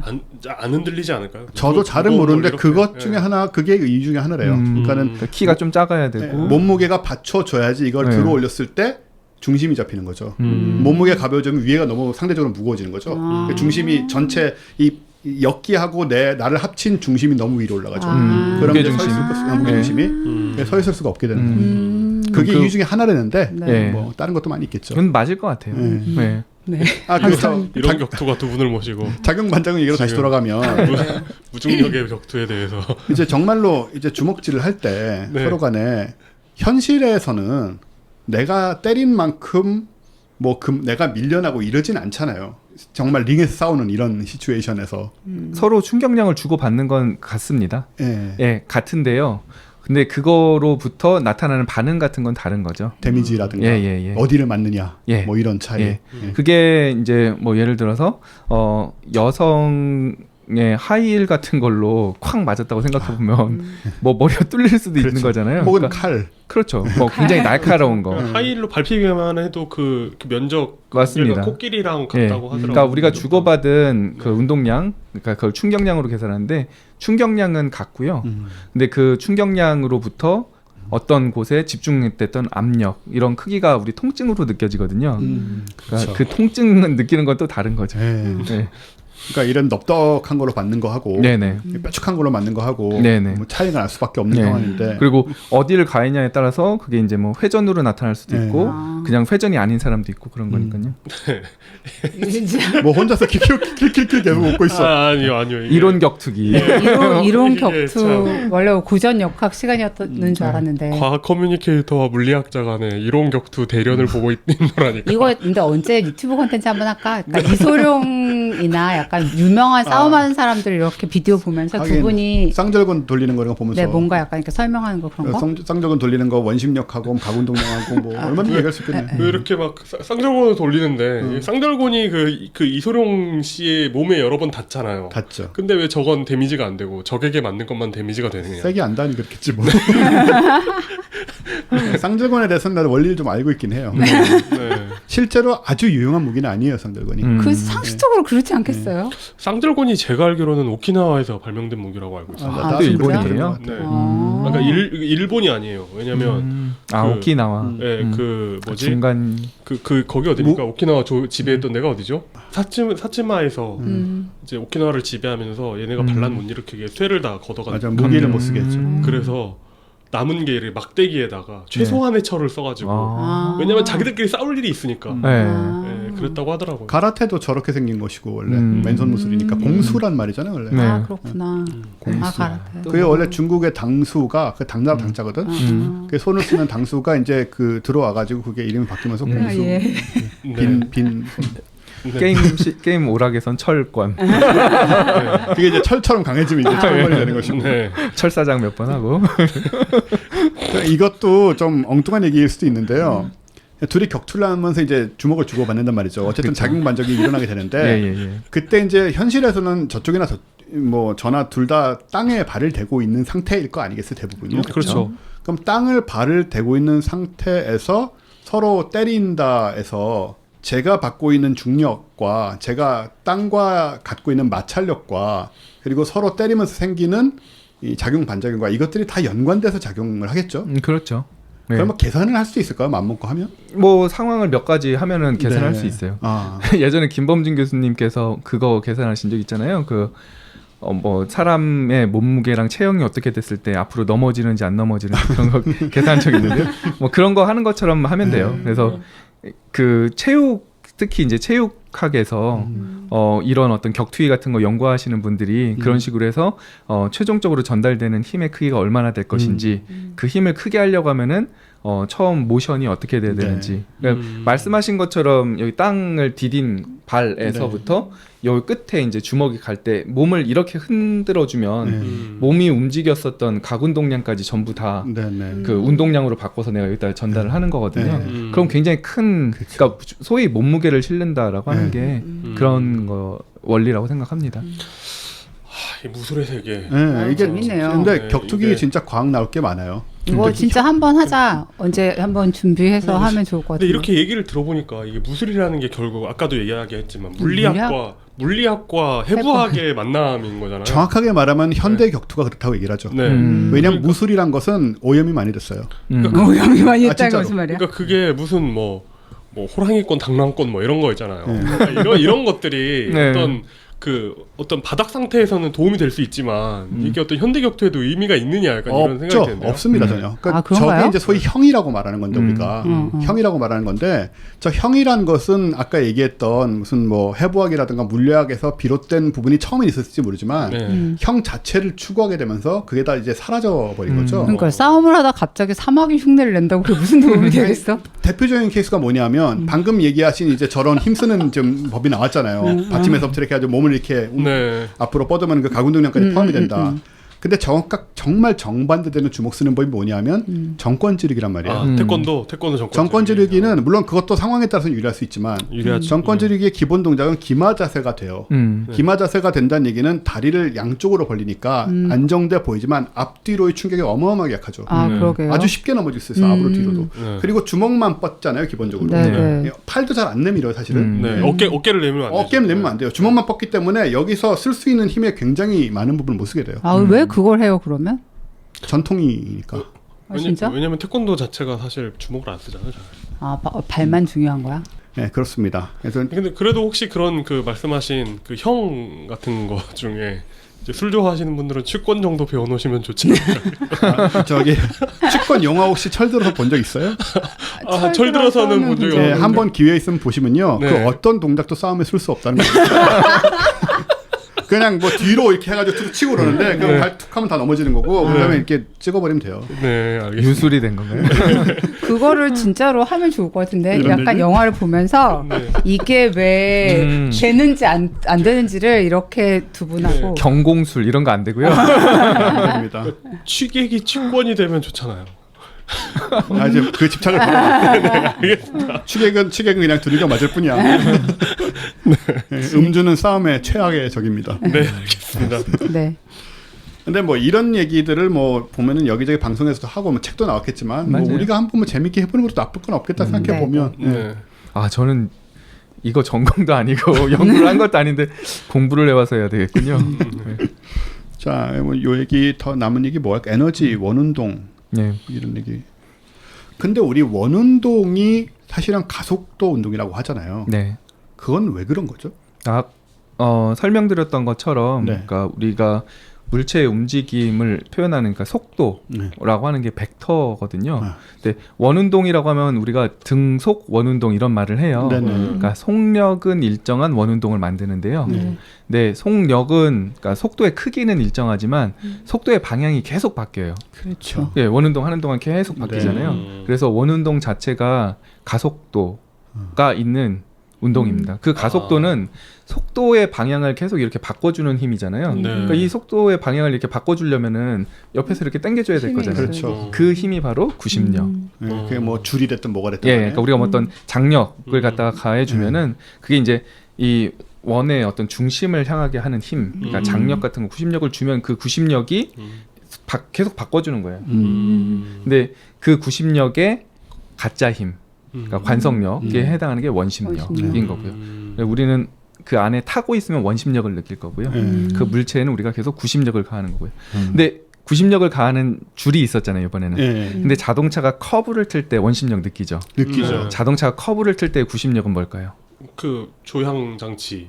타이어 바퀴에서 오는 마찰력. 네. 아, 네, 마찰. 네. 타이어 밖에선 마찰. 예. 그러니까 아까 그렇구나. 땅을 디딘다라는 말씀을 아, 계속 네, 하셨는데 그렇네요. 차가 땅을 디디고 있잖아요. 근데 아. 이제 이렇게 틀 때 거기서 오는 마찰력이 됩니다. 그래서 원운동이 가속 운동이니까 네. 중력도 가속 운동이고 네. 그러다 보니까는 이렇게 회전을 시키면은 이제 등가 원리에 의해서 네. 중력과 똑같은 것을 우리가 경험하는 그런 상태를 만들 수가 있다. 예, 그렇죠. 그러니까 우리가 가짜 힘을 우리가 중력처럼 똑같이 느끼고 생활을 할 수가 있고요. 네. 그거 보셨죠? 인터스텔라에서 그 옥수바디 아니라 야구 경기를 해요. 아, 네. 네, 네, 네. 야구 거기서. 경기죠. 네, 그쵸. 근데 거기서 야구 경기를 하는데 네. 그러면은 야구공을 빵 치면은 이 뺑글뺑글 도는 것의 중심 쪽으로 가잖아요. 네. 네. 그럼 중심 쪽으로 가면은 중력이 커질까요? 작아질까요? 그 나중에 우주선에서 예, 네. 나중에 그 큰 우주선에서 네. 애기들끼리 마지막에 야구를 하는 장면이 두 가지가 있죠. 하나는 되게 초라해진 유용량 기지가 아, 그건 지구상에서 하는 있고, 거고. 예. 마지막에 그리고 마지막에 애들이 하는 게 있는데 네. 가운데로 갈수록 중력이 줄어들지 않을까요? 줄어들겠죠. 가짜 중력. 네, 네. 줄어들겠죠. 그렇죠. 네. 우리 지구상에서 느끼는 중력하고 네. 유사할 수도 있고요. 아. 근데 그거보다 더 빨리 줄어들겠죠, 아무래도. 그렇겠네요. 네, 작으니까. 우리는 어느 정도 간다고 해도 중력이 그렇게 빨리 줄어들진 않을 텐데 네. 그래서 잘못 치면은 거기서 홈런이 의외로 쉽게 아, 네, 그렇겠네요. 저기 그러게요. 그냥 알 수도 있을 것 같아요. 그런 생각이 들더라고요. 아, 그렇겠구나. 그러니까는 지금 약간 정리를 해보자면 이제 안쪽 벽에서 우리가 야구를 하고 있고 회전하고 있는 안쪽 벽에서 야구를 하고 있고 공을 치면은 중심 한가운데 쪽으로 날아가게 되는데 가다 보면 중력이 급속히 약해질 것이기 때문에 어느 한계 이상을 넘어가면 그냥 휙 날아가 그럴 공중으로 수도 무중력에 있지 않을까. 가까울 정도로 네. 엄청나게 멀리 날아갈 수 있다. 이런 얘기가 되겠네요. 근데 고전역학이라고 하는 분야가 네. 뭐 이렇게 정리가 되는 분야가 아니라서 네. 지금 뭐 우리가 여기에서 나오는 것 중에 주로 그러니까 뉴턴 역학만 지금 주로 얘기한 거잖아요. 뉴턴 역학에서 뭐 많이 아는 것 중에서 회전만 네. 집어 넣으면은 네. 대학교 물리 정도까지 되는 거고. 근데 우리가 설마 지금 근데 자동차 같은 거 보면 토크 네. 얘기가 많이 나오잖아요. 많이 나오죠. 이게 정확히 뭔가요? 토크가 중요할 수밖에 없는 게 우리가 자동차를 굴러가게 한다는 게 어떤 거 같으세요? 그러니까 자동차는 너무 힘드니까 자전거로 바꿔서 생각을 해볼까요? 자전거가 앞으로 가게 하는 건 어떤 건가요? 그 페달을 나의 다리가 페달을 밟아서 그 체인이 바퀴를 돌리는 바퀴를 거잖아요. 돌려요. 근데 바퀴를 돌린다는 것은 바퀴가 돌아가기 때문에 내가 앞으로 가나요? 얼음판 위에서 자전거를 타면 자전거가 갈까요, 안 갈까요?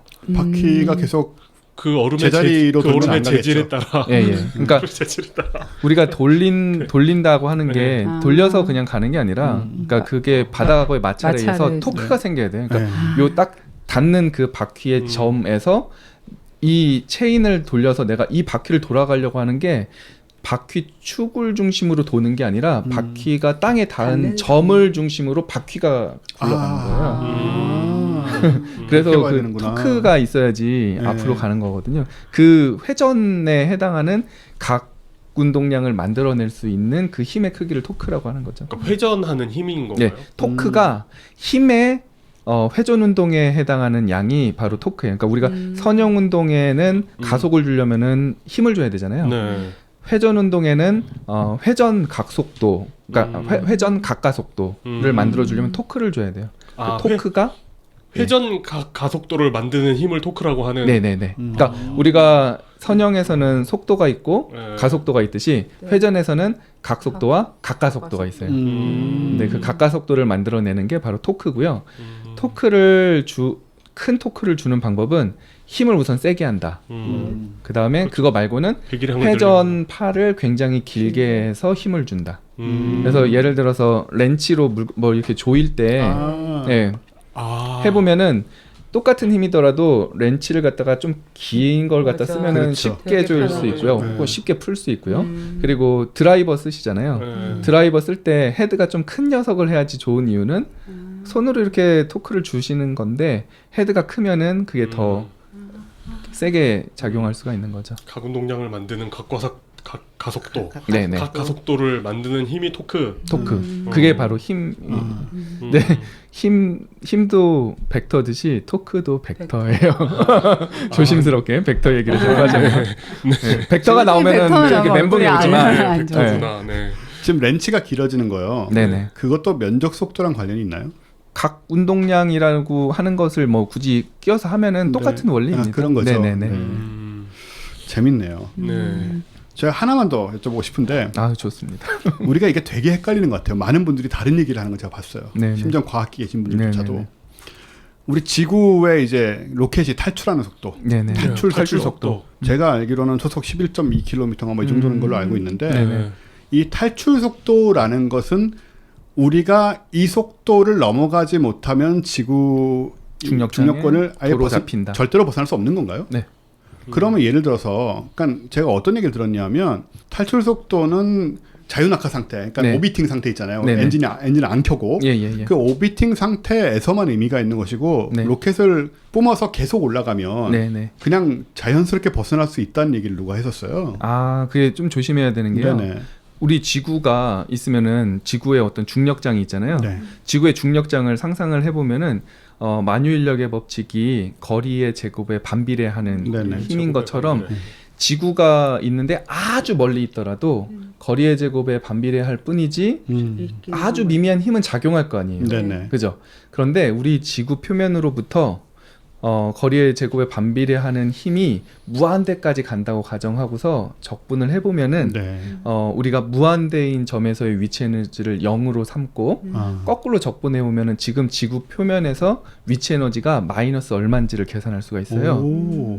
그렇게 계산해 놓은 값에 정확하게 운동 에너지를 더해서 0이 되게 만드는 운동 에너지를 계산할 수 있겠죠. 네네. 그 운동 에너지에 해당하는 속력이 바로 탈출 속력이에요. 그러니까 그렇군요. 그 속력을 지구 표면에서 가하면은 네. 어쨌든 지구 중력장이 무한대, 그러니까 무한히 멀리까지 벗어날 수가 있어요. 아. 그게 바로 탈출 속도라는 그 개념입니다. 탈출 속도라는 게 그러니까 지구 표면에서의 속도, 표면에서의 네. 기준이군요. 달라요. 다른 데로 더 깊이 들어가면 달라요. 네, 뭐 그렇구나. 여기 우리가 적도에서 하면은 회전 때문에 조금 더 낮다고 하잖아요. 뭐 그런 거 치면 또 작아져요. 그러니까 그럼 뭐 엔진을 뭐 로켓을 점화하든 어쨌든 간에 네, 초속 11.2km 뭐 고개 넘어서지 않으면 네, 어쨌든 예. 벗어나지 못하는 거군요. 네네. 인공위성이 돌고 있는 오빗에서는 네. 그거보다 탈출 속도가 더 작아져요. 네. 왜냐하면 오빗에 올라가면은 위치 에너지가 어쨌든 좀 더 높은 데로 올라가 있는 네. 거니까요. 왜냐하면 영화 SF 영화 같은 데 보면 로켓들이 그냥 그리 빠르지 않은 속도로 슥 올라가서 그냥 벗어나 버리잖아. 지금 스타워즈 행성을. 같은 거. 네. 별로 빠르지 않은 것 같이 뭐 오비팅도 안 하고 심지어 네. 그냥 슥 올라가서 슥 나가 버리는데 어쨌든 그런 식으로 나가도 탈출 속도를 넘어서지 않으면 그 중력권에서 벗어날 수 없다. 그러니까 탈출 속도가요.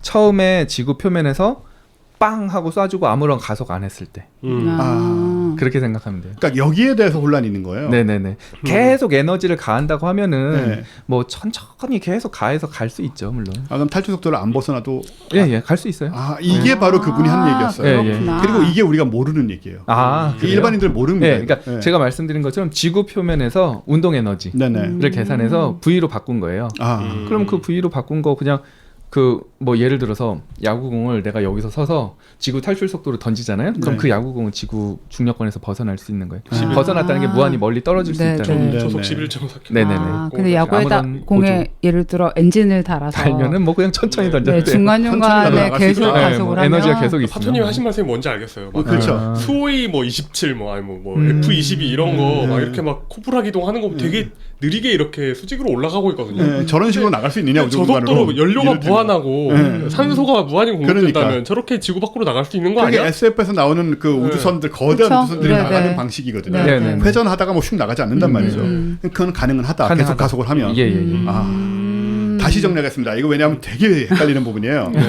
탈출 속도라는 거는 매우 중요한 개념이고 말씀하신 그 얘기들은 이제 처음에 힘을 줘서 처음에 속도를 딱 내고 난 다음에 지구 표면에서 지구 표면에서 네. 탈출 속도에 해당하는 속도를 낸 다음에 걔가 이제 그 속도를 유지한다는 가정하에 네네. 물론 뭐 마찰 때문에 늦어지고 하면 의미가 없으니까 네. 유지한다는 가정하에 지구 혹은 어떤 행성에 중력권을 이제 벗어난다라는 말이 정확하지는 않지만 어쨌든 뭐 편의상 벗어날 수 있는 것이 탈출 속도라고 한다면 무한히 멀리 떨어질 무한히 수 있는. 멀리 떨어질 수 있는 네. 그 곳까지 갈 수 있는 그 속도라고 한다면 그 속도를 우리가 그 속도에 도달하지 못한다 하더라도 로켓을 써서 한 번 빵 쏜 게 아니고 계속 가속을 해서 대입군도 넘어가고 뭐 이렇게 꾸역꾸역 하면 꾸역꾸역 올라가면 그냥 벗어날 수도 있다. 네. 예. 사실 뭐 중력을 거스를 수 있는 힘만 내줄 수 있으면 되는 거잖아요. 그냥 뭐 떨어지지 않게 조금씩만 네. 올라가게 네. 만들면 결국은 올라갈 수 게다가 있다. 뭐그 만유인력은 뭐 점점 작아질 텐데. 네. 그러게요. 네. 생각해보니까 사실 당연하죠. 왜냐면은 이게 지구 무슨 그런 게 뭔가 팔이 있다거나 이런 식으로 딱 원격 무슨 작용. 잡아놓는 게 아니면 시험이에요. 초속 11km 뭐 아, 합격 가지마 이렇게. 그래서 내가 장담하는데 로켓에 관심 좀 있는 분들도 이거 제대로 몰랐어요. 아니 그러니까 생각해보니까 맞는 얘긴데 그러니까요. 그런 식으로 생각을 잘 못하죠 우리가. 예, 그러니까 이거를 이제 이번에 클리어하게 왜냐하면 그때 그런 얘기를 했던 사람이 K 박사님이야. 아. 몇 년 전에 내가 그걸 들은 기억이 나요. 근데 그때는 자세히 얘기가 안 된 거예요. 그래서 그냥 그렇게 얘기가 됐는데 계속 생각을 하는데 그리고 찾아도 봤는데 찾아봐도 심지어 인터넷에서도 자세히 안 나와 있어요. 이런 얘기가 생각보다. 왜냐하면 쓰는 분들이 잘 모르는 거예요. 그냥 인터넷 대충 쓰는 분들이 뭐 학자들이 이런 거 쓰고 있지 않으니까. 네. 그래서 뭐 탈출 속도 어쩌고 나오는데 그 구체적인 얘기들이 내가 몇 년을 못 찾았어요. 그래서 K 박사님 분명히 그렇게 얘기하셨으니까 맞을 것 같긴 하지만 계속 의심이 가서 이 기회에 여쭤봤는데 이제 아주 클리어하게 됐습니다. 네, 가능하다. 아 좋네요. 네. 아, 이런 걸 하면 되는군요. 근데 오늘 굉장히 재밌게 진행이 되고 있어요. 자, 이렇게 어쩌다 보니까는 고전 역학에 대한 Q&A 그리고 저기 더하기 격투 그런 이런 격투. 네, 이론 격투 그런 얘기가 됐는데 제가 이제 좋았던 거는 뭐냐면은 우리가 어쨌든 다 주워 들은 얘기고 뭐 잊어버린 것도 있지만 그런 부분들을 뭐 때로는 클리어하게 한다거나 아니면은 사실은 안다고 말했지만 잘 몰랐지만은 말 안 하고 있었던 거 그런 걸 여쭤보고 그랬을 때 좀 정리된 부분이 많은 생각이 들어서 되게 좋은 것 같아요. 네, 이런 식으로 아마 다음 달에도 그 다음 달에도 좀 진행을 하면 좋지 않을까. 사실은 이렇게 될 줄 모르고 약간 좀 강연스럽게 되지 않을까 생각도 했는데 하다 보니까는 굉장히 재밌게 놀았습니다 우리가. 네. 당연히 제가 너무 어렵게 맨날 저희가 다음 달에는 네. 전자기학에 네. 기초를 하기로 했었는데 예. 전자기학 하다가 또 뭐 우리 네. 레이저 가지고 싸울 수도 있는 거니까요. 네, 그러니까 그런 격투 얘기 나오면 다시 뭐 이 역학으로 돌아오고. 네, 지금 오늘 들으시면서 나도 이런 거 평소에 궁금했는데 우리 되게 물리학자분이 나오셨으니까 맞아요. 궁금하신 분들은 남겨주시면 저희가 확인하고. 그러게요. 어차피 Q&A 분위기가 좀 됐으니까 네, 네. 그것도 괜찮겠네요. 네, 저희가 그 사람들 여러분들한테 보내는 편지에 네. 밑에 질문칸을 아예 만들어서 이번에 보내드리겠습니다. 뉴스레터에다가. 네, 네. 네네. 그렇게 해서 다음 달에 우리 한번 또 재밌게 얘기를 해보면 될 것 같고 꼭 뭐 전자기학 아니어도 좋고요. 네. 뭐 오늘 했던 얘기 중에서 잘 모르겠다. 근데 부디 이제 상대성 원리와 양자역학을 풀어냈다 이런 얘기는 우리는 깼다. 하지 말고 깼다. 내가 깼다. 네, 이런 얘기는 하지 말고요. 그렇게 해서 다음번에도 다다음번에도 그렇게 이런 분위기로 얘기를 해나가면 될 것 같네요. 네. 네. 예, 알겠습니다. 손승우 교수님 오늘 감사했고요. 네. 한양대 응용물리학과의 네. 손승우 교수님이셨고 예, 다음 달에 다시 뵙는 걸로 하겠습니다. 감사합니다. 감사합니다. 자, 저희가 이제 오늘 손승우 교수님 가셨고 네. 마무리를 해야 되는데 좋은 소식이 두 개가 있습니다. 예. 얼마나 좋은 소식인지 한번 들어볼까요? 뭐 진행이 그러냐? 너무 어디 한번 들어볼까요? 같이 하는 네. 사람인 줄 알았더니 적이야? 네. 아니 일단- 아빠 막 약간. 아빠. 일단은 우리가 지금까지 뭐 여러 번의 굿즈를 냈었는데 네. 이번에 또 놀랍게도 모 대기업과 손잡고 아마 지금 저희 SNS에 관심을 가지고 계신 분들은 이미 어느 대기업인지 다 아시겠지만. 그럼 말해버려요 그럼? 네, 말해도 되죠. 네, 자그마치 필라와 저희가 손을 잡고 놀랄만한 아이디어를 통해서 훌륭한 굿즈를 이제 내놓게 되었습니다. 네. 근데 이 굿즈 뭔지 너무 자랑하고 싶은데 이거 말하면 안 되는 거예요? 아직은 좀 기다려야 되고요. 티저가 나가고 있다면서요 네, 지금 지금? 티저가 나가고 있는 중이고. 아직은 곤란하다. 네, 원래 대략 티저에서 굿즈를 보여주지 않는 거예요? 아직은요. 사실은 잘 모르겠어요. 저희가 티저에서 무슨 2차 얘기를 티저에 아, 1차 티저는 제가 봤는데 2차 티저 안에 굿즈가 들어있는지 아닌지 제가 지금 가물가물해서 아, 네네. 아마 안 들어있었던 것 같습니다. 박스만 보여줬던 것 같다는 네. 느낌이 드는데, 네, 그래서 저희가 사실 되게 오랫동안 준비를 해서 그렇죠. 잘 만들려고 노력을 했었었고요. 네. 이제 올해 상반기에 정말 우여곡절이 많았잖아요. 많았죠. 뭐 코로나에 뭐 제작 공장에도 문제가 있고 막 어쩌고저쩌고 많은 일들이 있었는데 어쨌든 힘들게 만들어서 나온 굿즈가 아마 다음 주에는 여러분들께 소개해 드릴 수 있을 것 같습니다. 정말 기대하셔도 괜찮고요. 네. 이게요, 굉장히 놀라운 아이디어고 굉장히 실용적인 물건입니다. 네, 그렇습니다. 그래서 두 가지 모두의 우리의 니즈를 네. 채워주는 그런 훌륭한 물건이다라고 일단 아시면 될 것 같아요. 네.